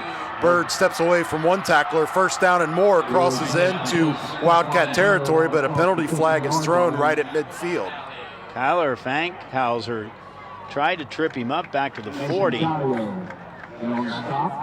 Dalio's credited with the stop for the Wildcats, and it's going to be against the Indians, in case you couldn't tell by the roar of the Harrison fans. So a 1st down is going to be negated by penalty. 15 yards from the spot of the foul, so the Indians are going to be behind the sticks. They only lost about a yard or so on, well, they lost about 5 or 6 yards on that, but didn't lose that much because the hold was out towards the end of the play. Yeah. So 3rd and 11 now after the penalty. They need to get the ball up to just shy of their own 47-yard line. Beeler gets the football. Here comes the pressure. He's not going to get away from it, and he's going to be brought down back at the 21-yard line. And that was number 4 coming in there for Harrison. That's Derek Smith. Huge stop. Give him a sack on that one. Great play by Smith. He was, one sack coming into tonight's game, and boy, did he make number 2 one to remember. He carried him about halfway across the field. So the Indians had some momentum. It was wiped out by a penalty, and now 25 seconds or so, they have to punt the ball away deep in their own territory. They don't have anybody back. High punt.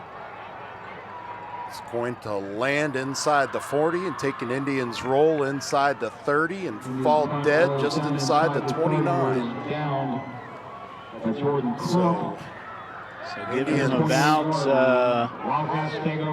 45, 46 yards on that one, but maybe have time for one more play in the third quarter. We'll be running those playback times back for you, so keep an eye on the screen.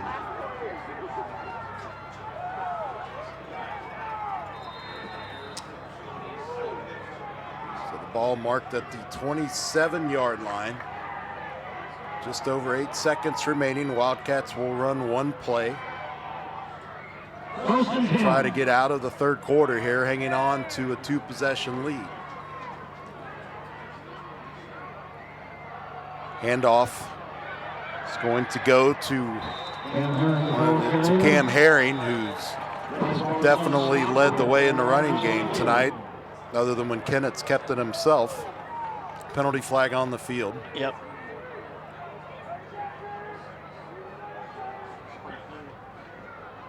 Maybe a horse collar. Personal foul. Whoa.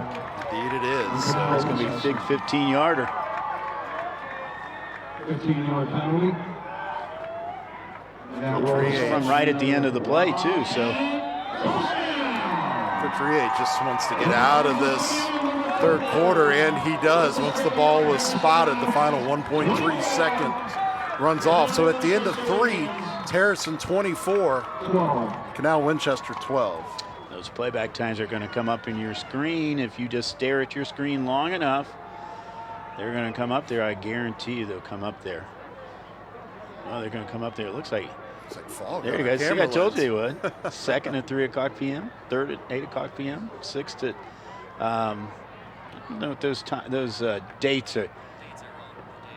Yeah, the dates are on, but the days are correct. So 3, 8 o'clock, 8 o'clock, 8 o'clock, and then finally next Thursday, you can have brunch with Glenn and I at 10 o'clock in the morning. We'll gladly have you in for brunch.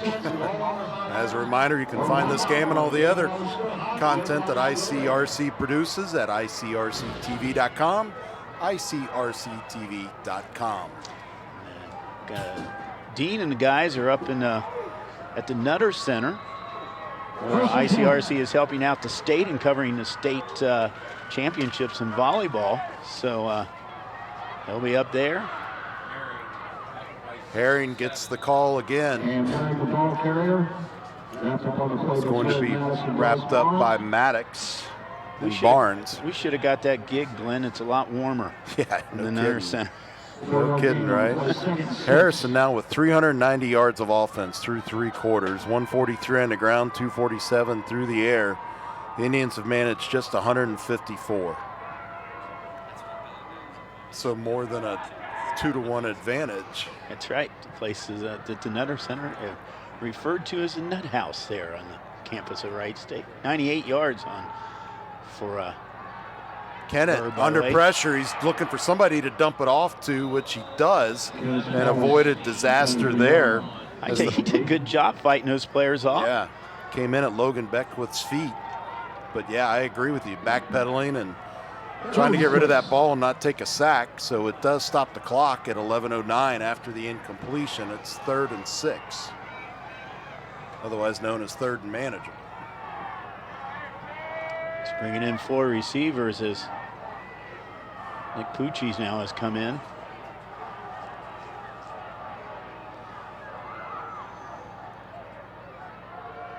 Let's see what the Wildcats are thinking now.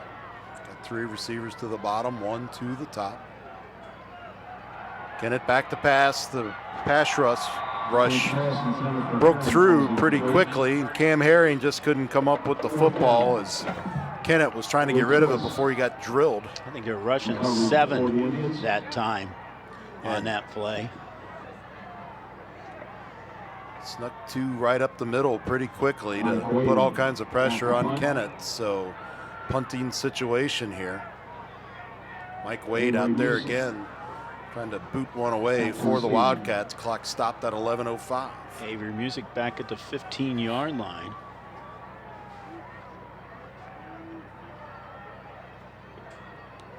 Good snap, good kick. See if he gets a good bounce. He does. Yeah, calls for the fair catch. The ball's going to roll inside the 20 to, looks like the 18-yard line. Third time this season he has put the ball in the 20. So 18-yard line is where the Indians will start. They came out of the Ohio Capital Conference. 32 teams in that conference in the Columbus area. They're in the Capital Division.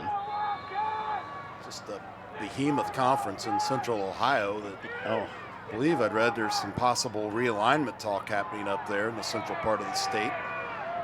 It's population. All the big Division I, II schools in the Columbus area are in that conference. Yeah. So running play to the right side, not going to materialize in a whole lot for Tyler Toledo. Yeah, I agree with you, Bill. And as that population continues to shift primarily southward and eastward up in the Columbus area, yeah, and opportunities to shake things up a little bit conference-wise up there as some previously smaller schools are now busting at the seams. Right. Beeler fakes a handoff, is going to keep it himself, and he's going to be tripped up in the backfield. Nice tackle by number Dom Little. 36, Dom Little. Yeah. Great job by Little. No gain on the play. Beeler had room, save for Little. Little just great job at tripping him up in the open field as Bill described. At least a first down, I think, on that play. Yeah. 3rd and 10. Beeler lets the pass fly and off the mark. Trying to find Eli Bullock. 3 and out for the Indians now. Not what they wanted, not what they needed. Now punt time. And they're going to give the Wildcats some good field position. Tidwell went out, and now he's come back to the sideline right now. I think what they did, this is the second time they've done this. Yeah. They have they're rushing the punter. They have nobody back to receive the punt. You see all 11 Wildcats that are on the field in your shot at this time.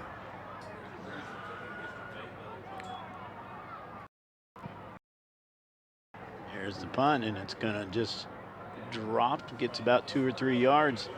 Yeah. 42.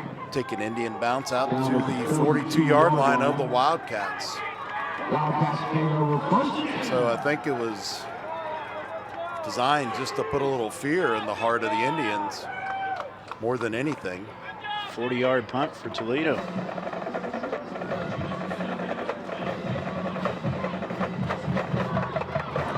Toledo, one of the key players on this Indians team, as we've talked about, playing in what could end up being his final high school game in his career.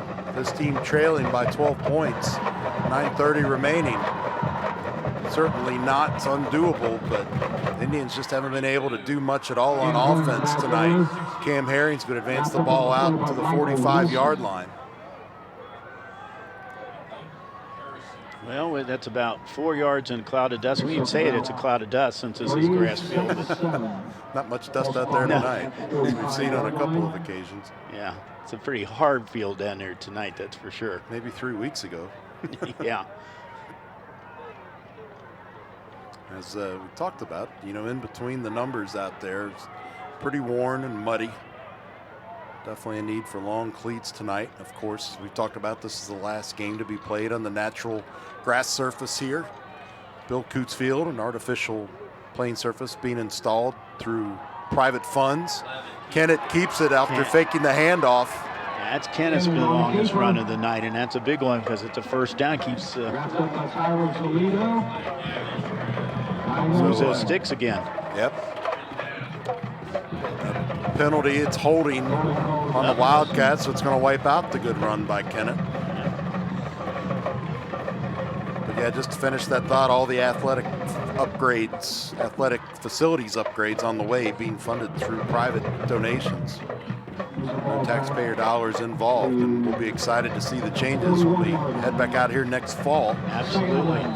As we talked about, games will move to new neutral site locations next week. Bill and I were speculating before the game, Princeton High School could host a game. Mason could host a game. The Lakotas, East and West, possibly end up hosting games next week. Monroe's always a possibility. And now, if Columbus wins that game, though, they'll be a little further north. Right. Probably in the Lakota district, maybe. Hand off nice to running room. Yeah, Herring had all kinds of room. Going to be met by a couple of Indian defenders there. Blaine Riley and Jordan Crump. Herring's now over 100 yards rushing on the night. Herring came in to this game with 632 yards rushing.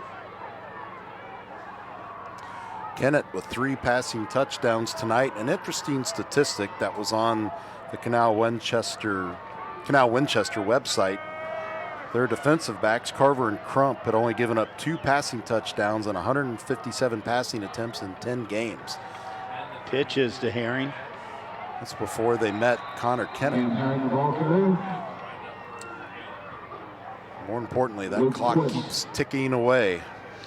Josh Stratton, let's say a little bit about Josh Stratton. He's Josh's 3rd year here at Canal Winchester, 24-7. He's overall 70-28, but spent a little bit of time down in this area. He was at New Richmond for, 4 years, I believe? Yeah. And then over across the river at, I think, at Connor High School over in Kentucky. Connor and Lloyd. He was originally from the Columbus area and got the chance to get the Canal Winchester job. He's done a good job with that program. Yeah, we covered a couple of his playoff games against Mount Healthy when he was back at New Richmond. This was before the competitive rebalance that occurred before last season. Or competitive realignment, whatever the OHSA is calling it. Yeah. More importantly, though, he is a Moorhead State graduate, which I am a Moorhead State graduate. So we are both fellow Eagles. You were... I was back in the 1970s, and Josh was a little more recent. You have every right to be proud of your collegiate alma mater. There you go. Although I did spend a couple years at UC, so I split my allegiance. Thank you. Beeler hands off. Ball's going to go to the left side. Toledo will ultimately be forced out of bounds. Tyler Toledo with the carry, of course. Brought down by a host of Wildcats. Coach Stratton utilizes, we said before, he really utilizes Toledo in lots of different roles. He plays both defense, offense on special teams. Bird tries to find some room over on the left side. He hops away from one scrum, but ultimately is brought down. He's one of those athletes, Glenn, that never leaves the field. Yeah. Well, and as we've talked about, just a sophomore, so bright things ahead for him, even though he's going to be losing some of his key offensive and defensive teammates after this season. At this point, could very well be tonight. Beeler with all kinds of time, pressure from behind, but he gets away from it. He's going to keep it himself on the left side. Didn't see that who was gave that hit Logan down, right? Souders, I believe. Was that Souder again? Yeah. That's the second time Souders gave him a big hit tonight. Yeah, he likes to do that shoulder bump on the quarterbacks, make them realize what they've ran into there, huh? Yeah, there you go. Oh, yeah, there you go. But you know what, though? On top of that, and the SWAT gives out a sportsmanship award. He got it. Yeah. So he was all-league sportsmanship. So congratulations there, Logan. One to be proud of for sure. I don't think Mr. Beeler will be voting for him, though, tonight. Yeah. 4th and 4.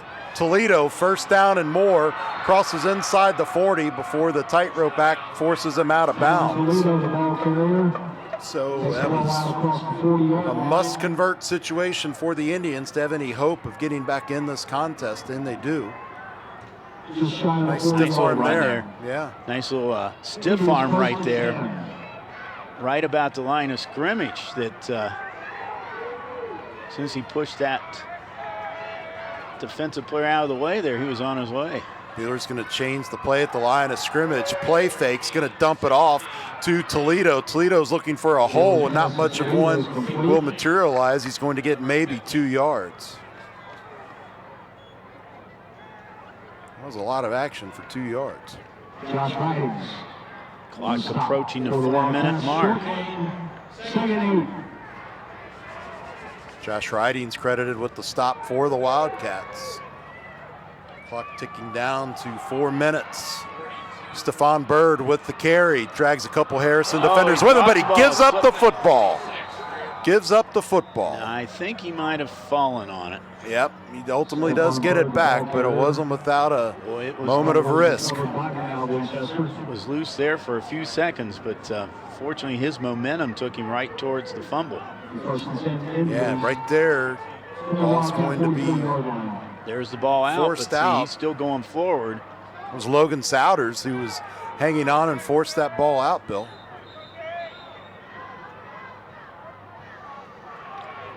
All that, and it's a first down for the Indians.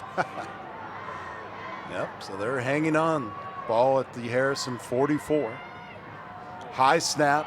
Stephon Bird is wrapped up in the backfield. Ash Reardon, Jake Reardon took him down in the backfield. That one never had a chance, as they say. First team all-leaguer for the SWAT, showing why he is tonight. Really cool shot from our field level sideline camera. See the breath coming out from under the player's face mask. Chilly night here at Bill Koontz Field in Harrison, Ohio. Beautiful sunset we were treated to pregame. Absolutely, yeah. Dump off will not work. Intended for Andre Hagler. And just a little bit short.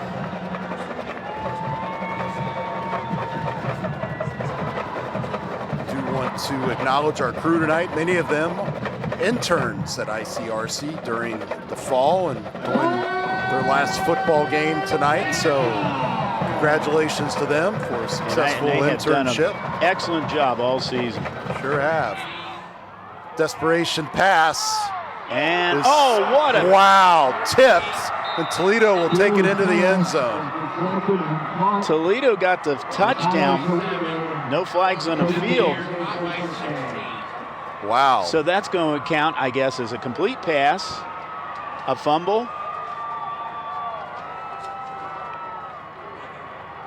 Do we give him a fumble or recovery for a touchdown? Well, it didn't know. hit the ground. Was Let's it a pitch? Let's see what happens. Yeah, he was hit right as he threw the ball. Threw it into double coverage. And it gets deflected away.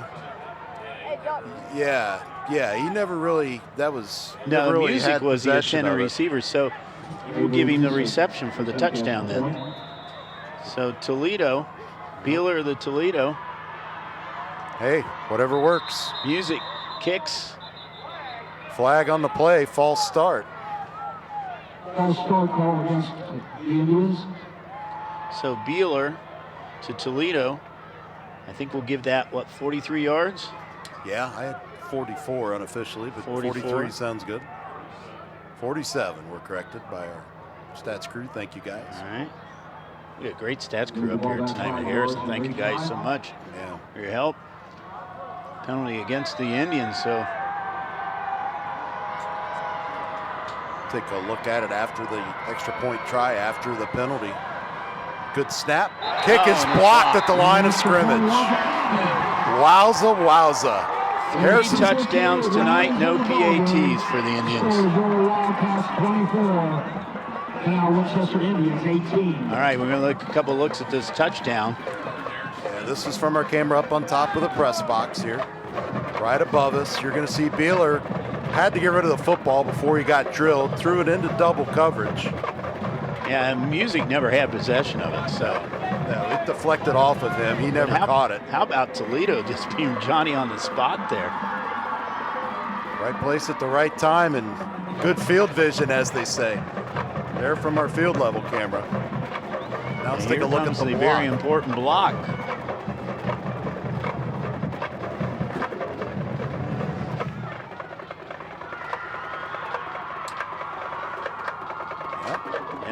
right at the line. So great job by the Harrison special teams unit. Okay, so tonight we've had a botched extra point. It was slip by Music. A 2-point conversion it didn't go. And now a blocked kick. It's been a special teams kind of night. And let's not forget about the Harrison fake punt by Wade. Now think about it, those 4 points were on the board right now. We have a totally different situation. Absolutely. So yeah, we're looking for an onside kick here because you get the hands team up here for Harrison. And for Canal Winchester, obviously. They do like to kick it deep.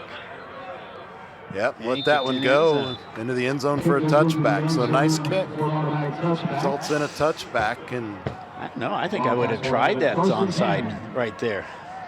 2:58 to go. Josh Stratton, the head coach, also the offensive coordinator and special teams coordinator for the Indians.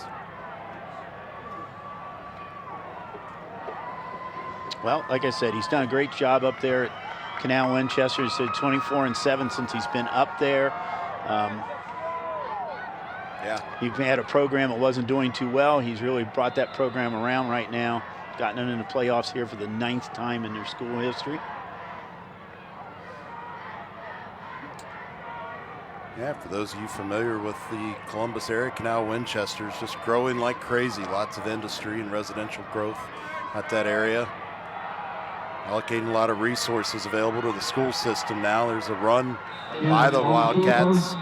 I haven't told you the story, though. You gotta get that The story of how it started in 1828. The Ohio Erie Canal was coming through that area, and a farmer was coming through his field. He decided he didn't want the canal, so he sued the Ohio Erie Canal Company. They talked him out of the lawsuit. They said, why don't you build a town instead? So he did. Built a town called Winchester. That's how they all got started. There's your history lesson for the night. Well, you got to finish it with how it ended up becoming Canal Winchester. Yeah, a few years later, they had 4 different towns in Ohio by the name of Winchester, so they just named it Canal Winchester. Kennett's going to keep it. Not a whole lot of room up the middle there. Still on his feet, but his forward progress be marked down near the 30-yard line. Timeout's taken on the field.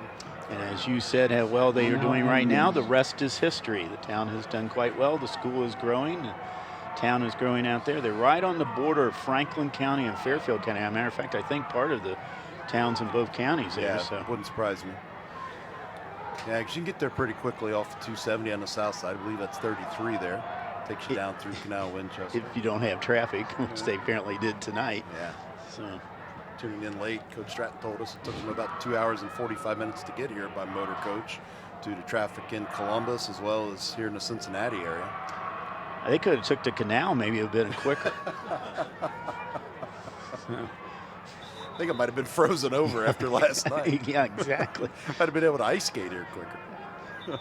You should be able to go a whole 3 miles an hour in that canal, you know? So, you know what the heck. Making progress. That was rapid transit back in the day. Absolutely.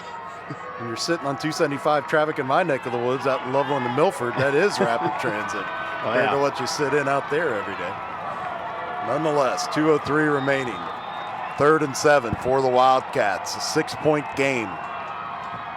Canal Winchester's made it competitive here in the closing minutes. Connor Kennett with a pop pass to Levi Tidwell. Tidwell's going to drag the defender out with them across the 40-yard line.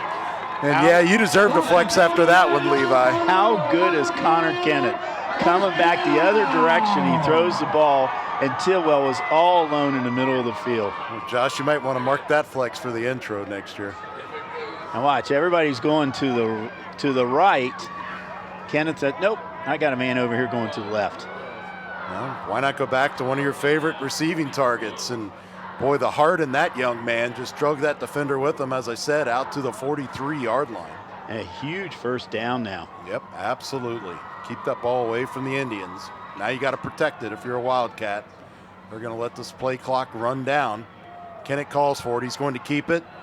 has a small hole on the right side, but he's still chopping out just shy of midfield. He'll be out to the 47 or 48 yard line. He dragged 2 or 3 Indians 2 or 3 yards there at least.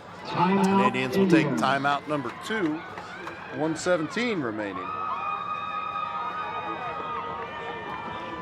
So the Indians, or the Wildcats, about a little over a minute away from moving on to the round number 2, taking on either Turpin or Columbus St. Francis de Sales at a neutral site.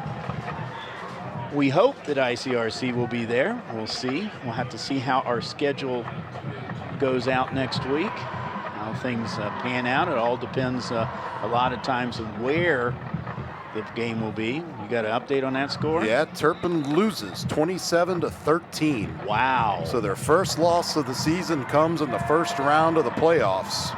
So lose to a number 7 seed. Interesting there, an upset. So that game now will be moved a little further north.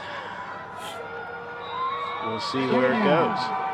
Curious to see where this game ends up landing. Actually, it could end up in the Dayton area. Yeah, I was just thinking Welcome Stadium. Yeah, Welcome, or maybe Centerville. Kettering, Fairmont. Yeah. Been there for a few times. Saw your Reading team there several years ago. Oh, that's right. Just popped up on my Facebook memories the other day. There you go. Kennett with another keeper. Not going to get much out of it. You see a Coach Stratton call his last time out. Well, Reading didn't have much of a chance in that game against a very stacked Kettering Alter team. He does call the last time out. Timeout, Indians. There's their third and final timeout. Reading Blue Devils down a little bit this year. Got a young team, though. Only had 3 seniors at the end of the season on that team. So there's a future there for Cody Reardon and the Blue Devils. ICRC will have another couple of schools in the playoffs on Saturday night. Indian Hill, they're going to be taking on Kenyon up north of the Dayton area, and CHCA will also be in action. They'll be on the road, so we'll see how those ICRC schools do. Yeah. Our Division I schools are not doing too well here tonight, though, unfortunately. Princeton was losing to Colerain, and Mason, after leading at halftime, was trailing St. X. And St. X just get word from Mason Sports Radio in victory formation. So St. X will survive in advance after a scary first half. 48-20 looks to be the final score in that one. Connor Kenneth, a big first down, and that should nail it. That should just about do it.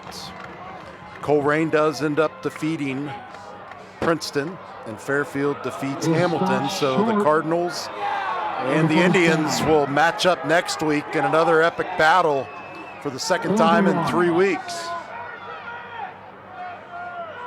Oh, they say he's short. His knee went down. He's short. But the clock is running.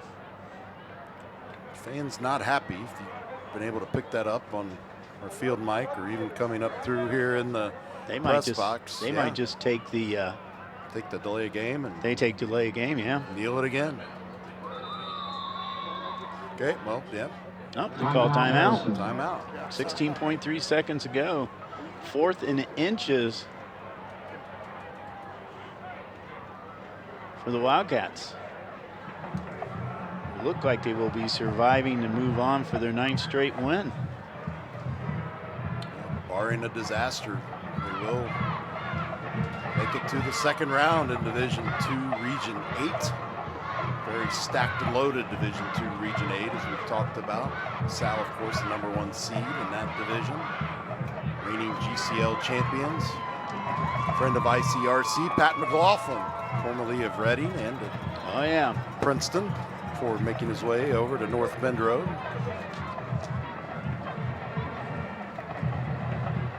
Well, Cody Reardon was one who he got Cody going as far as an assistant coach. Cody followed him, Princeton and LaSalle, and then he's been a teacher at Reading, so when the Reading position came open, Cody was right there.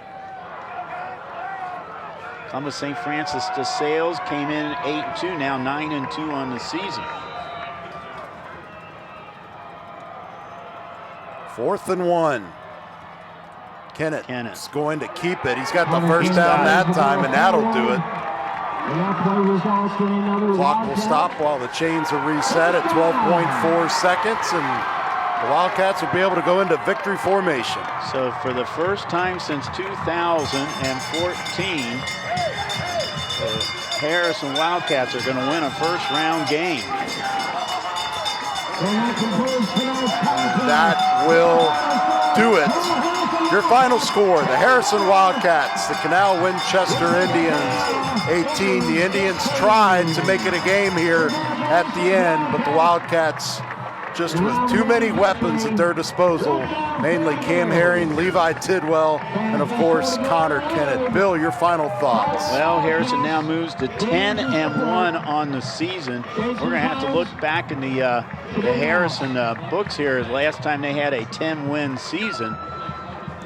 But they did a good job here tonight, and as you said before, it was basically the Kenneth Tidwell show here tonight, as it has been most of the season, and it will continue for one more week for them. Well, congratulations to the Canal Winchester Indians on a great season. It unfortunately ends in defeat 2.5 hours away from home, but for our Wildcat fans, they survive and advance. For our executive producer, Jason Dudley, our producer and director, Josh Simstrot, our ICRC interns on the technical crew, and my partner, Bill Bretz, I'm Glenn Olson. You've been watching Friday Night Football on ICRC TV Sports.